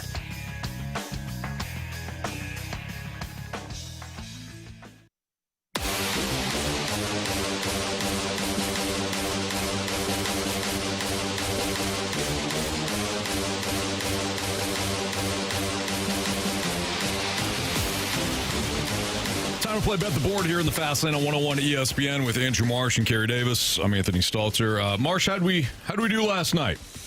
All right, well, we kind of talked a little bit about it earlier in the show. Anthony, your Chippewas, they covered -6.5. Kent State, I had them on the alt spread at +9.5. That did not happen. Jamie picked up a point with the Edmonton, Washington over 1.5 in that first period. And as we established in the last segment, Carey had the Joker at over 51.5 points, rebounds, and assists. He finished with 51. I'm sorry, Carey. That's got to hurt, man. That's absolutely terrible. But, we'll rebound from this, and we'll be better. You will rally around somebody. Yeah. I'll figure it out. We'll find out in a second here. Yeah. Yep. I'm sorry, March. What were the latest point totals? All right, so I have 9 points. Anthony, you have 8. Jamie and Carey are tied at 4. Okay. All right, Marsh. All right, I'm looking at Thursday Night Football. Khalil Shakir just had a child. Him and his wife just they had a baby. So he's missed a few days of practice. However, it's a special moment for him. I think he's going to get 40-plus receiving yards tonight in Thursday Night Football over the Houston Texans at -149. Really? Okay. All right, I'm going to go with Nico Collins to record 70 or more receiving yards tonight against the Bills. Davis Mills has peppered Nico Collins since taking over for C.J. Stroud. So I got Nico Collins, 70 or more receiving yards. That's at -107. I'm going to give you Jamie's. Yeah, go with Jamie's first. Jamie, tonight, Oilers Lightning over in the first period. Over 1.5 goals in the first period at -135. I'm going to go with, that's a interesting pick. Give me Josh Allen over 14.5 yards rushing in the first half. Josh Allen over what? 14.5 yards rushing in the first half. That's pretty good. Unless Houston bottles him up. I was going to go first quarter, but it's always kind of tricky if you don't get 2 possessions.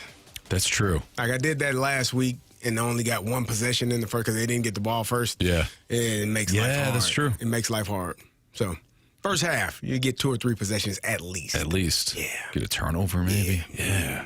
Okay. That's smart. That's real smart. I think about things. Yeah, you do. Hey, we have your shot to score a pair of tickets to Motley Crue with special guests Tesla and Extreme on August 19th at Hollywood Casino Amphitheater. Tickets for Motley Crue go on sale this Friday at 9 a.m., but we have your chance to win free tickets to the show right now. Here's your trivia question, which, if you're the 101st texter to the Air Comfort Service text line at 314-399-9646, you'll have an opportunity to go see Motley Crue. We talked about the Netflix movie yesterday on Motley Crue. There was also, and I don't know if it was Hulu or one of the streaming services, did a Tommy Lee and Pamela Anderson show. It was a docuseries. Who played Tommy Lee in that docuseries?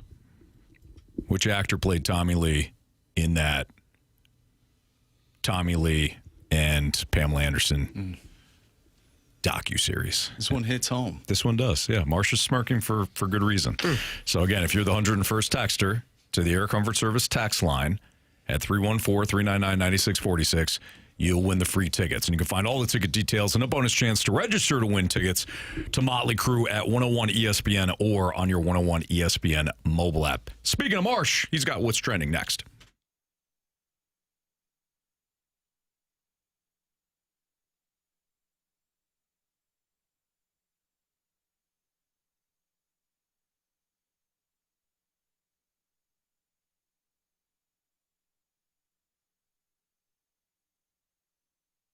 Hey, it's Carey Davis, and if you're in the market for a new vehicle, what are you waiting for? Head over to my good friends at Genesis of St. Charles, the #1 Genesis dealer in Missouri for 2025. Genesis of St. Charles is your premier Genesis dealer, and they have a state-of-the-art facility. It is much closer than you think. It is located right off of 5601 Veterans Memorial Parkway in St. Peters off Mid Rivers Mall and Highway 70. Go by there today. Don't wait. Now is the time to visit. During the signature event at Genesis of St. Charles, they want your trade-in and are willing to pay more for it on any new Genesis purchase. No games, no gimmicks, just upfront pricing. Unlock the e-price today.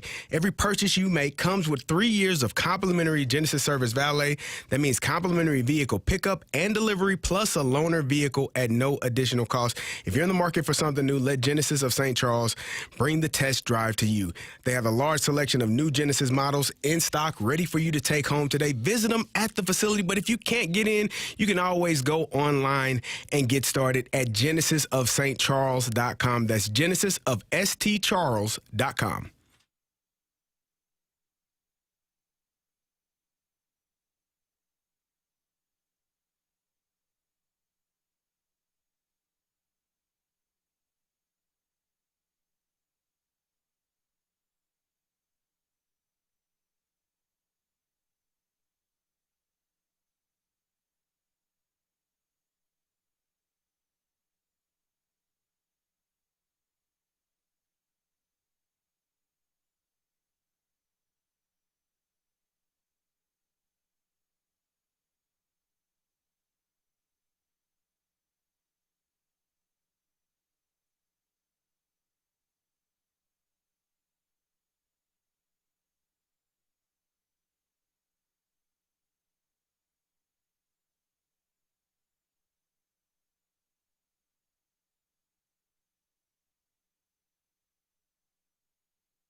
topics in the sports world. What in the wide world of sports is going on here? It's time to find out with What's Trending? Brought to you by Elite Comfort Experts. Heating and cooling with no gimmicks, just guarantees. EliteComfortExperts.com.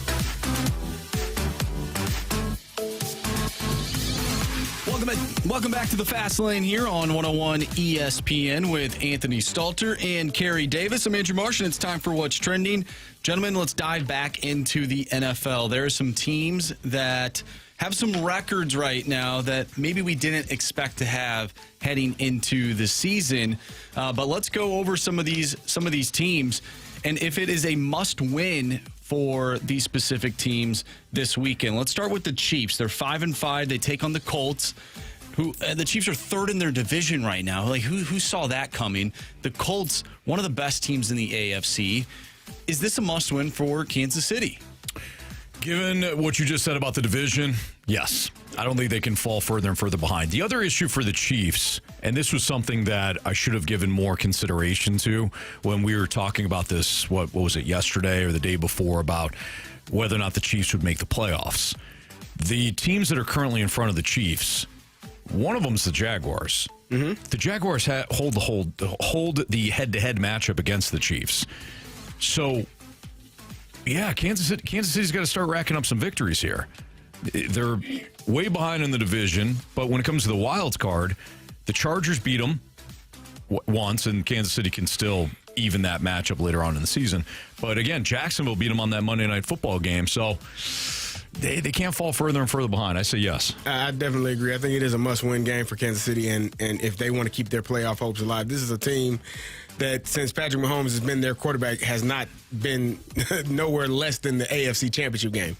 So if you have that in your mindset and you're a Chiefs fan, to not even make the playoffs would feel like, one of the worst pains you could think of, I would assume, because they have an expectation at this point to always be playing for championships. But they are a team that if they don't win this game, I won't say that their playoff hopes are done, but at 5-6 and like you said, the games that they have in front of them, along with the teams that will be ahead of them, yeah, they might not be able to make it. All right, let's look at the Packers now, 6-3-1, and that's not a terrible record by any means, but some of their games have been a little shaky. They're in second place right now in the North, but they are the 6th seed right now in the NFC. If the playoffs were to end today, they'd be in the playoffs, but behind them, 49ers, Lions, and Panthers that are all trying to find their way into the playoffs. They take on the Vikings this week. Now, with a loss that, they could be out of the picture, is this a must-win for the Packers? Based on the matchup and how J.J. McCarthy has played full games, I would say yes. It's a must-win. The Packers have been shaky. They can ill afford to fall further and further behind. The Bears, they need to keep pace with the Lions, and as you mentioned, they need to keep pace with the other contenders right now in the NFC. I mean, it's stacked. The Packers are 6-3-1, 49ers are 7-4, Lions are 6-4, Panthers are 6-5. So they absolutely need to win this game. I agree. I think this is another team, again, because of where they are in the division. Second right now, Detroit is right on their heels, and Chicago's playing really well. Who would have had Chicago being, at any point during the season, being the number one team in the NFC North? Not me. No one. None of us. So they're playing really well also. I feel like these games, because everything is so close and so tight and so many teams right there, we're not even talking about the division. We're talking about just making it into the playoffs. You lose this week, you'll be out of the playoff picture with some really good teams in front of you. Detroit, San Francisco, to be a few of them that would be in front of you, and it'd be tough to get back in there. The other important factor here, too, for both the Chiefs and the Packers, they're playing conference games. That too. And conference games matter when it comes to tiebreakers. So the Chiefs hosting the Colts and the Packers taking on the Vikings, pivotal when it comes to any sort of tiebreaker situation. I mean, we're almost to December now. I mean, these are some must-win games. Ravens 5-5. They've won 4 straight games. They're trying to get into the division lead. The AFC North is still up for grabs. And I think they're playing better football. Obviously, Lamar is back. But is this a must-win for the Ravens, given who they're playing this week? There is no question. They can't lose to the Jets. You can ill afford to lose. You can't call yourself a playoff team if you lose to the Jets, huh? You can't lose to the Jets. Yeah. They've won 4 straight. The Ravens, of course, not the Jets. Ravens won 4 straight. They got Lamar back. They got all their most of their defensive pieces back. Defensively, by the way, they held the Browns, and these aren't great offenses by any means, but the last 4 opponents, they have held to 16, 6, 19, and 16 points. Nobody has scored more than 19 points against this Ravens defense in the last 4 weeks since they got healthy. And hell, you can even include the Rams in that. They lost 17-3. Right. But so 5 weeks now. Defensively, they look strong. They did this a year ago. Yeah. Where they started off slow defensively and then got better. They got much better at the second half of the season last year. Offensively, it's been kind of last week was weird. I don't know what that was offensively. I'll chalk it up to playing a really good Cleveland Browns defense. But I agree, it is a must-win game because if you lose to the Jets and you're right there in the playoff picture, and here you're 1 game out of the division lead, which is crazy to say, and your quarterback missed 3 or 4 weeks. Yeah. So, yeah, yes. I think all games for a lot of these teams are must-win games. Considering the situation. Yeah. So I'm assuming we know the answer to this one, but the Lions, the final team on this list, 6-4 right now. They're out of the playoffs right now, which is something that I would never have guessed. Actually, that's a lie. I said they would miss the playoffs at the beginning of the year. But after they started winning some games, it was like, okay, these are the Lions. But they've lost some games that maybe they shouldn't have lost. Must win for the Lions as they take on the Giants. Yeah, no question. I mean, you can't host a Giants team that is going to have a top 10 pick, if not a top 5 pick. Yeah. Fired their head coach. You put together an awful performance. I don't care if they were playing Philadelphia or the 85 Bears or one of the worst defense in the league. Wasn't good. Yeah, it wasn't good. You're back at home. Same rules apply to the Lions as the Packers. You can ill afford to lose a game against an opponent that you should dominate. Yeah, if you're not leading your division, even if you are at this point, but you're not the division leader or firmly cemented up there around the 5th seed. Like these teams, the Lions are out of the playoff picture right now, like Marcy just said, and you got 2 teams in your own division that are ahead of you. Yeah, you can't afford to lose anymore. You definitely can't afford to lose this week. All right, is that it, Marsh? That is it. That's what's trending. That's what's trending. So now we've got round 2 of the Gauntlet next on 101 ESPN.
warriors. 4 categories, 1 challenger.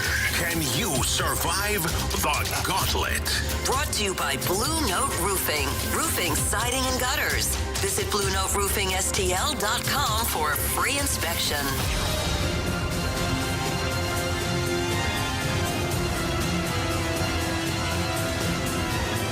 401, your time check is brought to you by Clarkson Jewelers, an officially licensed Rolex jeweler, and we've got Adam back for round 2 of the Gauntlet. What's up, Adam? Hey, how's it going, guys? Going great, man. Appreciate you coming back. You knocked off Carey yesterday in round 1. Are you taking on Marsh or me for round 2? Ooh, I'll take on you. Okay, Marsh thought it would be me. All right, good luck to you. Actually, you know what? I hate to do this, and I'll still give you the option. Marsh is not going to be here tomorrow. Okay, yeah, no, that's fine. I can take on Marsh then. Neither am I. And neither is... Well, you already beat me. Yeah. So I'll be here tomorrow with Bradford and BT. Brad Thompson's going to join us from 2 to 4 for Freedom Friday. Again, Adam, if you want me, no problem at all. I'll still go today, and then we'll figure it out. Completely your decision, but it would make sense if you take on Marsh today and take on me tomorrow if you get past Marsh. But again, I'll leave it up to you. What do you want to do? Yeah, no, that's fine. I'll take on Marsh. Okay, cool. All right. Anthony. I like Adam's not backing down. But here's the problem. He's a good guy. Because a bad guy was hell no, I want you. I said you. And then I know he'd have beat the hell out of Marshy the next time. I'm just saying. Right. Like, Adam seems like a really good guy to be able to do that. I'm just my opinion. Here's the thing. I think Adam is a competitor. He's ready to go. Okay. And he don't care who he faces. You might be right. Yeah. All right, Adam, go ahead. Tell Marsh to spin that wheel, and then we'll kick him out of here. All right, spin that wheel, Marsh. All right. Marsh, you get out of here. Well, we're about to find out. We're about to find out is right. So wait until Marsh gets out. And then we will discuss what category you got. All right. Did the wheel stop spinning, Carey? Yep, it did. Adam, what were you hoping for? Oh, probably football, honestly, yeah. You are a genius because you got football. Wow. Again. Okay. You've asked for each topic, each category, each round so far, hasn't he? Did you get what you wanted yesterday? No, I asked for football yesterday against Carey. That's right. That's right. Okay. What do we have? Baseball. Yeah, yes, baseball. Very, very bad. All right, Adam. As you know, you're going to get 4 football-related questions. Each one is worth 2 points unless you ask for the options. If you ask for the options, those questions are worth 1 point. I went to write down Adam's name. I started to write my own. Then I started to write Andrew. Adam. Don't multitask, CD. Okay. Don't multitask. All right, here we go, Adam. Question 1. The first Super Bowl took place on January 15th of what year? January 15th of what year?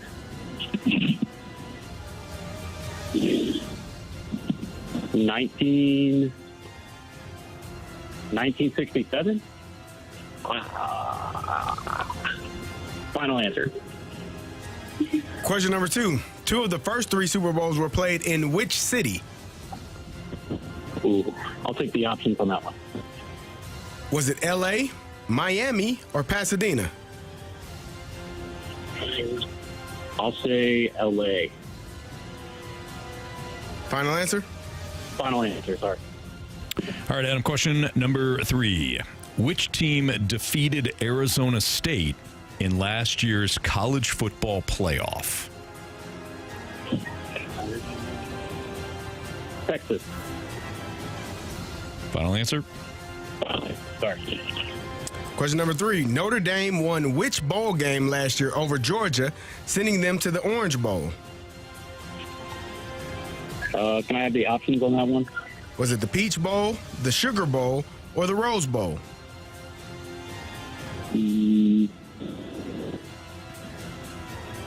I'll say it was the Orange Bowl.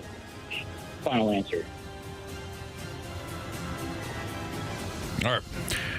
Let's bring back Marsh from the Cone of Silence. Adam, how you feeling? I feel like I only got one answer right. All right, we'll see how you do here. Can you flag down Marsh? I don't think you can see me. He's tucked behind there. All right.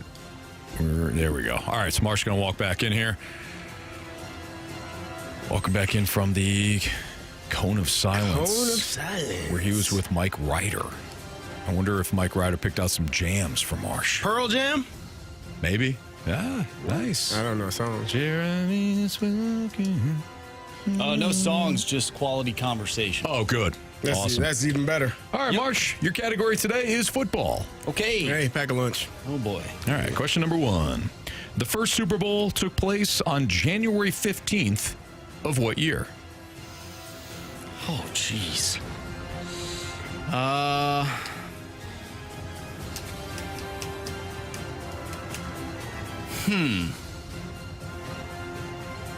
For whatever reason, who won that first Super Bowl? It was Green Bay and Kansas City. I think Green Bay. Yeah, Green Bay won the first Super Bowl, and then Kansas City, I believe, won a few years later. I think their first Super Bowl was in '67. If we're on Super Bowl 60, which I think is this year, Super Bowl 60. Use the math. I'm going to go with 1965. Final answer. Question number 2. Two of the first 3 Super Bowls were played in which city? I believe they were played at the LA Coliseum. So I'm going to go with Los Angeles. Final answer. All right, Marsh. Which team defeated Arizona State in last year's college football playoff? That would be Texas. The Texas Longhorns. Final answer. Question number 4. Notre Dame won which bowl game last year over Georgia, sending them to the Orange Bowl? Ooh. Had to be a New Year's Six bowl.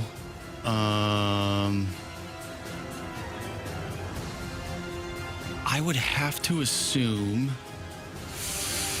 given the location of Georgia, that more than likely they would have played in the Sugar Bowl. Boise State, Penn State played in the Fiesta Bowl. They wouldn't send Georgia and Notre Dame out to the Rose Bowl.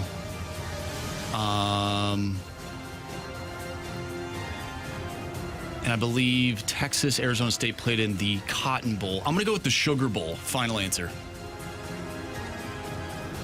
Wow. All right, let's go over these, Carey. We're going to go right down the list here. Let's do it. The first Super Bowl took place on January 15th of what year? Without the options, we heard Andrew Marsh kind of do some math, and he wound up with 1965. Adam, without the options, said 1967. Correct answer is 1967. 1967 is the correct answer. That was my first. Oh, man. Adam with the 2-0 lead. 2 of the first Super Bowls were played in which city? You both said L.A., but Marsh did not use the options. Correct answer is Miami. Miami is the correct answer. I would have said Pasadena. Yeah. So Adam still with a 2-0 lead. Which team defeated Arizona State in last year's college football playoff? You both said Texas. Correct answer is it's Texas. Neither of you used the options. Adam, 4. Marsh, 2. Comes down to this. Notre Dame won which bowl game last year over Georgia, sending them to the Orange Bowl? We heard Marsh kind of run through some things, use some logic there, try to Atlanta, what bowl? He wound up saying the Sugar Bowl and did not use the options. Adam did use the options, but he said the Orange Bowl. Oh. So Adam heard Orange Bowl. And then he said Orange in the Bowl. question, got the options, and then said the Orange Bowl. Yeah, that was my brightest moment. It happens to the best of us. It happens, man. Lights were too bright. There's one other bowl that it could be, and I'm thinking of the Peach Bowl. Do you want the options? Yes. Peach Bowl, Sugar Bowl, Rose Bowl. Okay, so it's the Peach Bowl or the Sugar Bowl. If it's the Peach or Rose, Adam wins. But if it's the Sugar Bowl, we got a walk-off. So, Carey, when Notre Dame won, advanced the Orange Bowl. What bowl was it when they beat Georgia?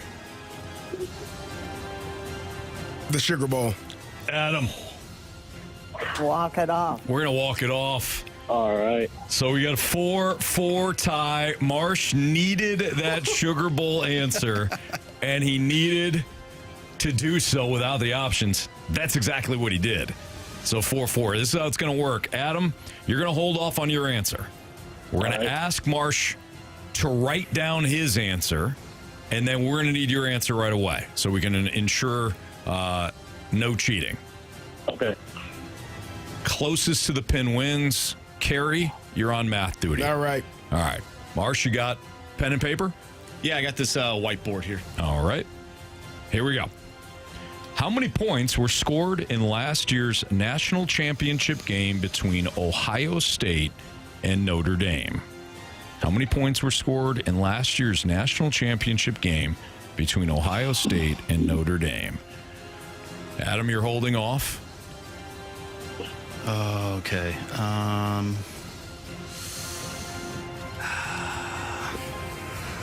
Marsh is now writing down his answer, we think. Okay. All right. Marsh, Adam, what is your answer? I'm going to go with 38. Okay, no math needed on this one.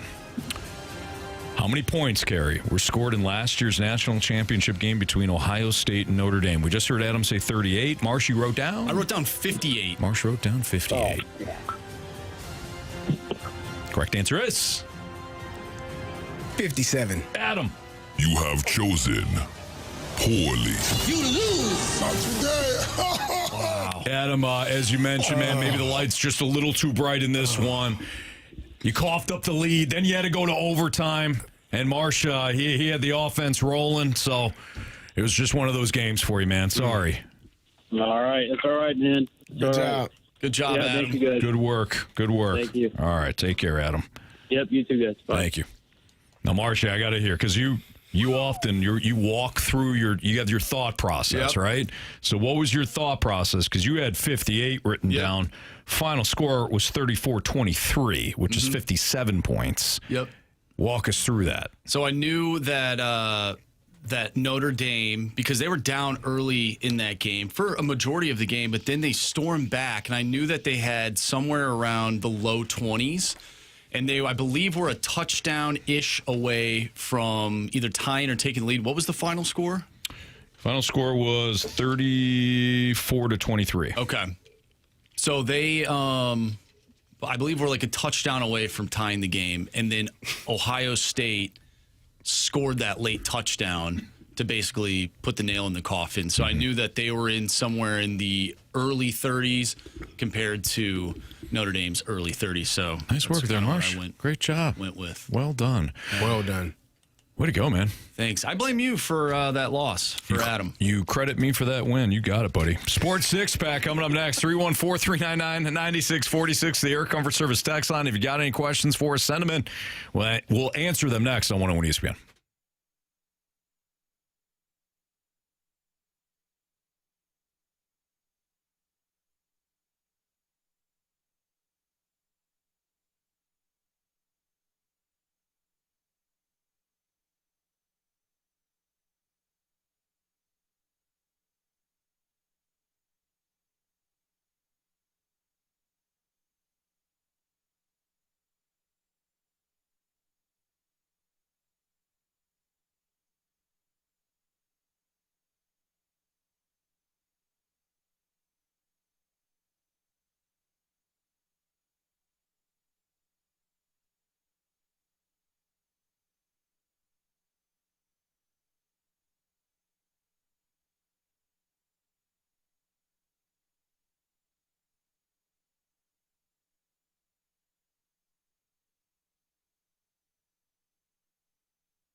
It's time for the Fast Lane to answer your sports questions. I want to ask you a bunch of questions, and I want to have them answered immediately. Asking me all these weird questions. Answer the question. Answer the question. Answer me! Refreshed by Urban Chestnut. Urban Chestnut Swickle Light Premium Light Beer. Live your lifestyle, St. Louis.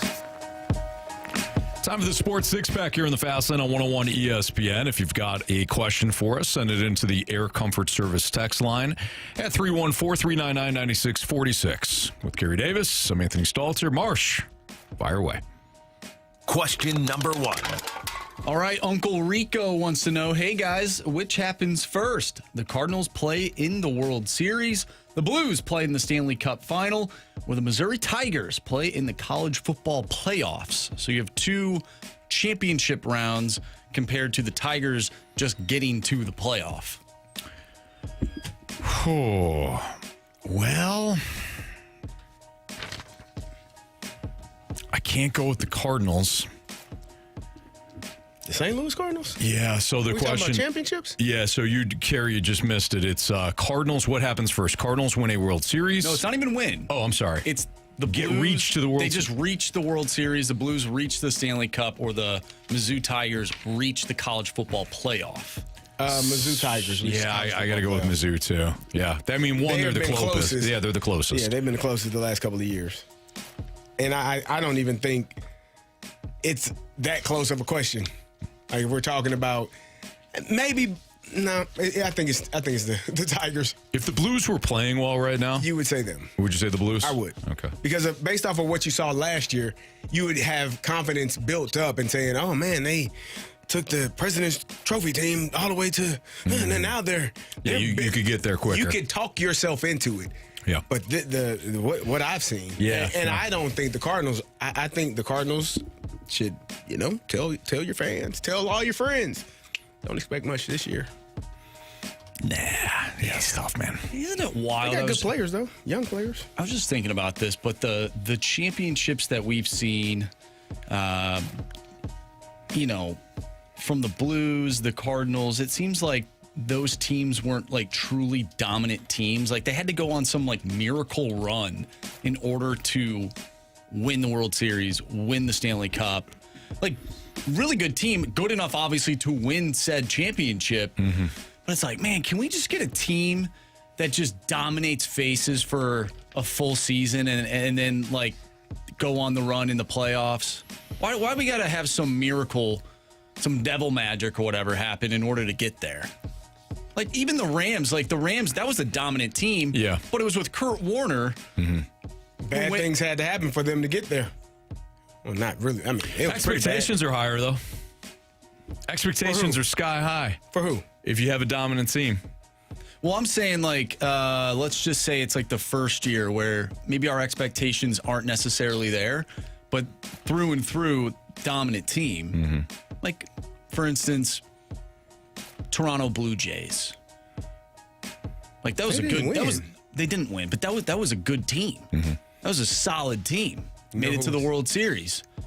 It's not like they had some miracle happen outside of the home run in Game 7 and the ALCS and all that stuff. But I really don't count that. I'm just talking. It's not like they had to claw their way back. Down 10 plus games in August or something. I mean, the ironic thing to your statement is that the 2004 Cardinals were one of the best teams that I have witnessed, and they got swept in the World Series. And whose fault is that?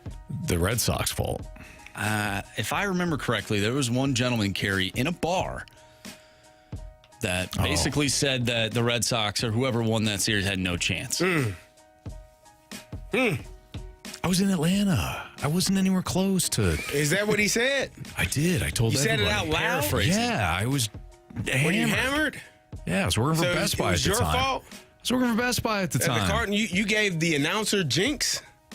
I didn't know. Damn it, Anthony. I was there. You can't say stuff like that. People are celebrating at the bar. Come on, man. It's a hotel bar. I was there for like a conference for Best Buy. And they were all cheering. They're like, Red Sox. And I don't like the Red Sox. I'm like, it doesn't matter. You're going to hammer. You're going to lose. This Cardinals team is the greatest team I've ever seen. basically did the same thing for the Eagles this past year. You just did.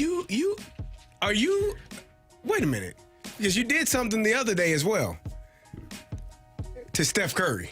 Okay, but And I did it, quote unquote, to the Joker yesterday, and he was came up fine. a half a point short. At least he didn't come up probably stubbed a couple his of toe, quarters short. Probably stubbed his toe somewhere in the third quarter and had to sit out 2 minutes longer. Don't you put that evil on me, Ricky Bobby. Yeah. I see what you're doing. No. I'm picking up what you're putting down. Just saying. Fire away, Marshall. Let's go. I'm tired of these allegations. To answer your question, I'd rather have the Dodgers roster. Question number 2. All right, Dandy Don wants to know. The question. Let's say the Eagles lose this weekend. How crowded will the panic bus be in Philly? Is Sirianni playing for his job every week? Go Birds. No. Hey. No. You tried to do that to him. Called him a fake Italian. I apologize for that. I was wrong. Okay? I was wrong. Olive Garden Italian. Olive Garden. Not mean. It's funny, though, right? It was funny. It's funny. It was funny. They got some good breadsticks. I love those breadsticks, man. The endless pasta they used to have. Yeah, certainly. Yeah. You can get that bread. Yeah. Get some of that. Yeah, or you go to the hill and get real pepper Italian. Yeah. On it, you know? Just saying. Nah, I'm just saying. Anyways, what's the question? I don't know. No, Nick Sirianni's not coaching for his job. No, not whatsoever. The Eagles are in the same spot as any winning team would be, where they have to replace their coordinators, get everybody wants them, and they have to continue to play without having a lot of cohesion. I think they're an outstanding. They've got the best roster in football. We've said, and I've heard it, and I think I may have said it. The Broncos are similar to what the Chiefs were last year. The Eagles are similar to what the Chiefs were last year. Nothing is pretty. No, it's not pretty. Yeah, you've been a real hypocrite about that. Yeah, about the Eagles. Yeah, no, it's not pretty. But you crush the Chiefs and you say, oh, the Eagles, they all they care about is they win. It was the matchup of the team that they were playing in the Super Bowl that I felt like the Eagles were going to blow them out. No, what I'm saying talking about is all season long? All season long. Yeah, I didn't think it was sustainable. Yeah. And maybe it's not for the Eagles, but they're winning. So, I don't know. I don't know what to tell you, Anthony. You know I what will to tell me. contradict myself if it fits my narrative. What the hell do you want from me? Thank you. That's what I wanted from you. Because I saw your face, and I know you well, because you're my brother, and I could see it in your face. I like the Eagles. I don't like those Chiefs. There we go. Thank you. I like Patrick Mahomes. I like a few players. All right. I get it now. Not like the Eagles. Okay. Damn. All right. Question number 3. But it might not be sustainable, to answer your question. So, it might, though. Might make it all the way to the Super Bowl. It might.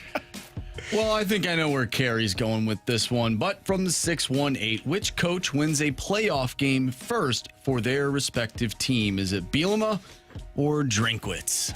Oh, it's Brett Bielema. I mean, well, you know what? I'm not going to put that evil on them either. Wow. Were you going to say if he goes to LSU or Penn State or Florida, it's Drink? I didn't say that. I didn't say that. I'm going to say Drink. Why? At Mizzou? Listen, the question was. No. I added. Drink. Okay, can we at your current program, Brett Bielema at Illinois or Drink at Missouri? I'm just going to take a drink. You thought the same thing I did. I didn't until you said it. Sorry, not sorry. Yeah. So you got Drink too? Nah, I still got Brett. Okay. Yeah. We're right there. What if it was at Mizzou? Yeah, I'd probably still say Drink. Only because Mizzou's been in the college football playoff discussion at some point. Last year's a little earlier. This year a little later. The last 2 years. Let's say they do a hell of a job scheduling like only home games. It's pretty remarkable. Let's say the college football playoff was expanded to 12 teams back when Mizzou thumped Ohio State. They wouldn't have played that. Are you? How do you think Mizzou would have done in that 12 team tournament with that roster? They wouldn't have. The Cody Schrader roster? Yes. I love Cody Schrader. One of my favorite college football running backs of all time. Remind me, how was their defense that year? I think they struggled defensively. Nah, maybe not. I don't remember. I can't remember what the next segment is, Anthony. So yeah, I don't think if we're being honest, they probably don't thump Ohio State if that's a college football playoff game. Because Ohio State probably plays every single one of their guys. Yeah. I mean, they really didn't thump them. No, they didn't. It was a pretty close game, actually. All right, here's my take. Here's my take on Mizzou. And this season, defensively, solid. They can run the ball, although when they face better defenses, which is why I'm really interested in this Oklahoma game, because Oklahoma's got a defense. They've struggled more against top defenses running the ball than they have against average to below average defenses. But they can run the ball and play good defense. My biggest problem with Mizzou has been the same thing for about a decade. I have not seen them develop a passing game, a vertical passing game. Everything is like just sleight of hand. You know, I'm great with play action, but play action you throw to the flats doesn't do anything for me. They have not developed a vertical passing game that rivals some of the top programs in the nation. And until they do that, I think this is where Mizzou's going to be. Isn't that on the quarterback? That's on the QB. It's on the O-line. I mean, it starts at the O-line. And I don't know, by the way, I'm not saying the offensive line is a problem. What I am saying is if the offensive line doesn't allow its QB to have 5 or 7 step drops and protect him, the OC is not going to call those vertical plays. And the QB is not going to have the confidence to hit his back foot at 7 steps and throw it vertically because he's going to be staring at the pass rush. So right. I don't know what's the issue, but I've never seen them have that vertical passing game since I've been here. I'm not saying going back in Mizzou history. Well, you've been here for a long time, Anthony. Mine started with Matty Mock, like that era, the Matty Mock era. I got here after Chase Daniels. Okay. Chase Daniel, excuse me. All right, we'll continue our Sports Six Pack next on 101 ESPN.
101 ESPN Sports Center.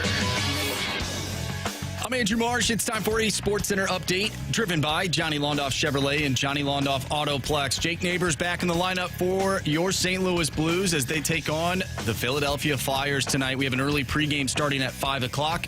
Puck drop is at 6. If you missed anything from today's show, including our interview with Voice of the Blues, Chris Kerber, make sure you go to 101ESPN.com or check out the free Dobbs Tire and Auto Center's 101 ESPN mobile app. Just head to the podcast page. You'll find all of our interviews and all of our shows there, and it's all brought to you by the Schaefer Door Company. We have part 2 of our Sports Six Pack coming up next, so get your questions in to the Air Comfort Service text line 314-399-9646. Part 2 of the Six Pack is next. I'm Andrew Marsh, and this Sports Center update is driven by Johnny Londoff Chevrolet and Johnny Londoff Autoplex. See them at londoff.com. Chevy, together we drive. Are you kidding me?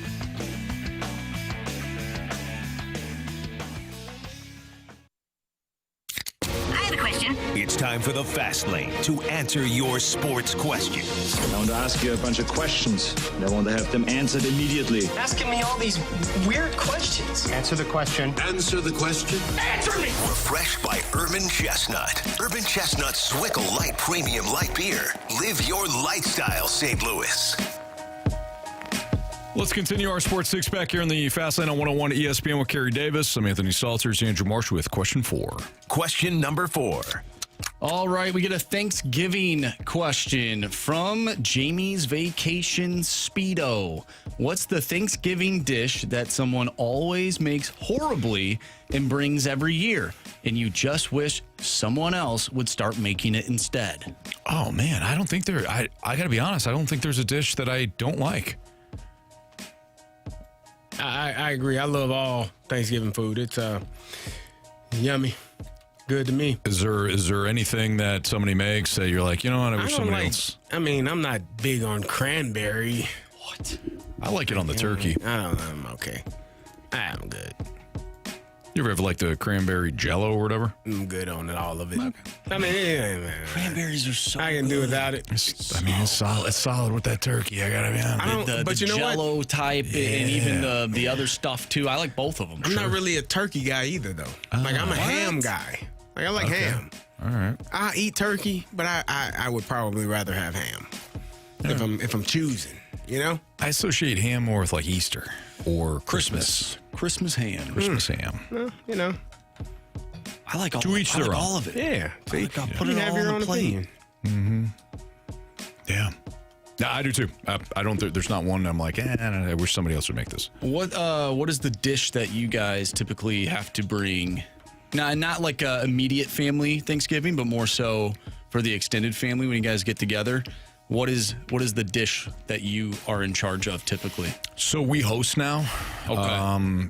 My mother-in-law Judy makes the meal, which is awesome. My sister-in-law Karen will bring, I think, like the green beans, and I will provide ice and booze. Nice. Yeah. Oh man, key thing, that ice. You run out of ice. No, it's death, man. You don't have any cold drinks. Nah. And the booze. All right, that speaks for itself. Yeah. That's like me. I'm in charge of soda. Sure. But this year, green bean casserole. Oh, so you're stepping up now. Well, I'm not going to make it. Rachel is. Not that I slap your name not on that it? I didn't offer, but Sure, she wants to make it for my family. But we were instructed to use the French style green beans. You were instructed by my mother. French style green beans, not the thick cut green beans. Okay, so she says, "Hey, you're gonna make that meal, but you're gonna make the meal the way we want it." Yeah, exactly. Okay, all right. Which I agree. I like the French style green beans more than the thick cut. So yeah, I'm all about it. Yeah, fair enough. Question number 5. All right, from 719. While very unlikely, I like how this starts off. While very unlikely, can you see a scenario where the Cardinals' young players all take a step forward next year and Bloom could make a shrewd move or two that pans out and the team makes a quick rebound and is in playoff contention next year? Kind of like how the Blues made a quick rebound with the Holloway and Broberg additions and found themselves in the playoffs last year. They're going to win 20 games in a row, Cardinals? I mean, what's the equivalent to 12 hockey games in a row? It's like 35 baseball games? No. You don't think? I think the equivalent is still. No. Oh, you're talking about like the impact on the season? Yeah. 12 baseball games in a row ain't going to put a dent in a season the way that 12 hockey games in a row the Cleveland would. Guardians. When did the Cardinals say, what, 18? No, they were down in the AL Central and started rattling off Tigers. wins. Yeah, well. Oh, the Tigers collapsed. The Tigers did collapse. No. The pitching is where I'd have to pause. Forget the win streak on any thing. hope. Forget the win streak thing. Let's take a look at the shrewd move. No. I think it would have to be multiple shrewd moves. You know? Mm-hmm. It'd have to be a pitcher that, while we look at him like, he's been injured, or he hasn't been great. Yeah. He rebounds. You know, it's a trade or a signing that Bloom makes. But it'd have to be more. And Liam Doyle would have to come up at some point and like dominate right out of the gates. You don't have pitching. And if you don't have pitching, you don't have anything. What? Sonny Gray is also likely to be dealt. A shrewd move to me would be like trading Sonny Gray to a contender that has a younger pitcher that they've just kind of given up on. Yeah, would you? And you acquire him. Would you target teams that feel like they need to win now? Yes. Because then they don't Sonny care. Gray? Well, just for any of these players. Oh, yeah, whatever move that you're trying to do. Yes, they're more apt to give you something significant to make that deal. If they're in win now mode, though, you're not getting something significant back that's going to help you right now. That's why I said it's got to be that AAA guy that the development's like, we don't have a spot for him. Gotcha. He's just, he's knocking on the door. He's kind of ready, but we just, those are the teams that I'm targeting. What teams have the best farm systems, Anthony? Dodgers. So smartest ones. Send someone there. Cardinals now have a good farm system. Yeah, they're up there because now. of their last draft. Yeah. Better start believing, Carey. I know you don't. Stop believing. What band? Journey. That a baby. Nice. Way to go, Carey. Proud of myself. Is that the first one? You should be. That might be. No, that's not the first one. He's hit other ones too. He's been rolling. He knows his stuff, man. Not really. Question number 6. From Little Jackie's Rolling Papers. So I proposed this question before, but I'm curious what your guys' thoughts are. With all the technology to track a ball, why do we have an NFL referee basically guesstimating where a punt crossed over out of bounds? How hard would it be to have a sideline camera that could track exactly where the ball crossed out of bounds? And I'll even add on to that, when it comes to spotting a football, how do we not know where to spot the football? Well, spotting the football is I watch this every week. The referees, especially if it's further downfield, the referees are guesstimating, and they try to see.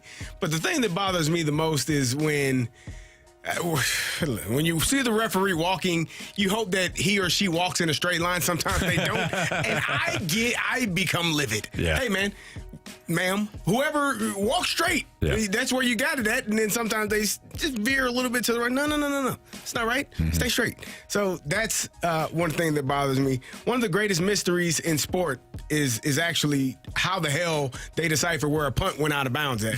I think it should be looked into. Yeah. And to decide, somebody needs to know the exact formula for how because I see that referee just walking up the sideline with their hand up, and I'm like, when is he or she going to stop? Why are they still walking?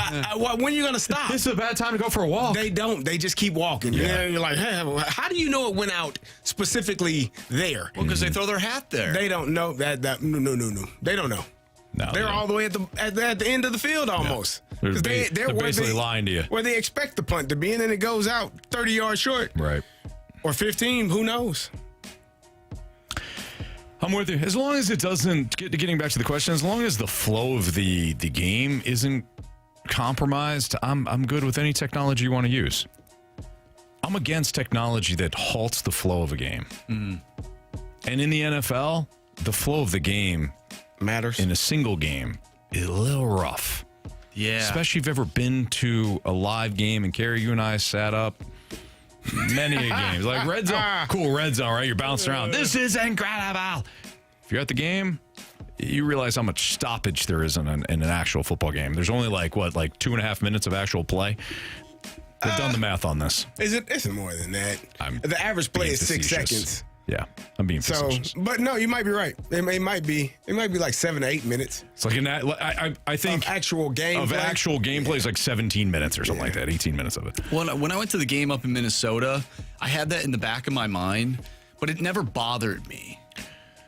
It never really bothered me. I've gotten, with me calling the games for Illinois, I kind of know when the stoppages are going to occur. Mm-hmm. It's mostly earlier in the half. As they get closer to the 2-minute timeout in college football, what they call it, not 2-minute warning, but as they get closer to the end of the first half or the end of the second half, they try to keep the flow of the game going, especially if it's a closer game. Yeah. And if it's a blowout, they definitely don't give a damn. So they're like, hey, run that thing. Let's go. We got all our TV time out the way. Let's go. Right. That's the key. Let's get out of here. It was funny last night. I know you guys weren't watching, but so Kent State. What are you talking about? I already established that I watched the fourth quarter. Yeah, the fourth quarter. I'm about to talk about the first quarter. So Kent State went 3 and out. Of course they did. Central got the ball back. Well, actually, they picked up a big first down, but it got called back for holding. So Central goes on an 8-minute drive, 8 or 9 minute drive. It was 10 minutes and 15 seconds. Oh, is that what it was? I think it was. All right. So I was paying attention. They scored, and then they kicked off, and the announcers literally go, "Yeah, Central's drive is a little long. We're gonna go back to commercial break." So you're right, CD. As long as it gets those commercials in, they can start speeding things up. They must have ran the ball on that hold. That first down. I think they did. Obviously, because the quarterback is not good. He had 5 touchdowns a week prior. Who'd they play? Akron. Marshall he's still livid about that. He should be livid. He skipped the ball on a 7-yard pass. It was one pass. Plus, the game was on the line. He got crushed all game, Marsh. All game, Central's all over him. I don't blame him. He's facing a fierce defense last night. Okay. All right. The Buffalo Bulls did not look good. Not my Buffalo Bulls. They were last week. Pick them one time. Now that's my team. Yeah. You backed them. Whatever. Right in my face. You backed them. All right. It's Fastlane on 101 ESPN. We got to wrap up the show next. We got Blues hockey here on 101 ESPN.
miss anything from today's show, you can always download the podcast at 101ESPN.com or via the Dobbs Tire and Auto Center's 101 ESPN mobile app. All the podcasts brought to you by Schaefer Door Company. Before we find out what we learned, just a programming note. Carey Davis is off tomorrow. Jamie Rivers is off tomorrow. Andrew Marsh is off tomorrow. I will be here with Bradford Bruns and Brad Thompson. BT will be filling in for the first 2 hours of the show. So he'll be in from 2 to 4. And it's Freedom Friday because next week we are off for the Thanksgiving weekend break. So we are moving Freedom Friday up. Freedom Friday tomorrow here on 101 ESPN. All right, Carey, what'd you learn today? I learned that the only thing that makes my co-host happier than me losing my bet the board is me losing by half a point. You all were excited, and it broke my heart. I think I'm going to take off tomorrow because of it. I thought you were going to be in Madison tomorrow. Well, I am going to be in Wisconsin. That's why I got work to do. Yeah. I'm working. Yeah. Yeah. Shameful of you two, though. Marshy had a little glimmer in his eye as he asked me, Yeah, what did Jokic do, huh? Misery loves company. I also lost. Very true. Yeah. And he even had the alternate spread. I did. Anthony, I learned today that you should never go against those chips. Had a baby. That's what I learned. Learned it the hard way. I learned that Marsh is actually a stand-up dude because neither Carey nor Jamie had any regrets going against the Chips last week when Central Michigan pounded Buffalo. But Marsh, very contrite today, and I appreciate that, Marsh. That's what I learned. Marsh, stand-up guy. Carey, Jamie, not so much. 3 stars. It's time for the Fast Lane's 3 stars of the day. Presented by Circus Sports Illinois. Sports betting the way it should be. All right, real quick here. CMU will get the 3rd star of the day. CMU, fire up Chips. Let's go, Chips. 2nd star of the day goes out to Randy Quaid of Christmas Vacation. And our 1st star of the day goes out to the Stalter Jinx. Oh, what? Man. What the? But, yeah, you did it. People been looking for an answer all these years, and they found it. 2004, what happened? Oh, Anthony Stalter was at a bar in Atlanta. No way, man. Said some things. Blues Flyers pregame is coming at you right now. See ya.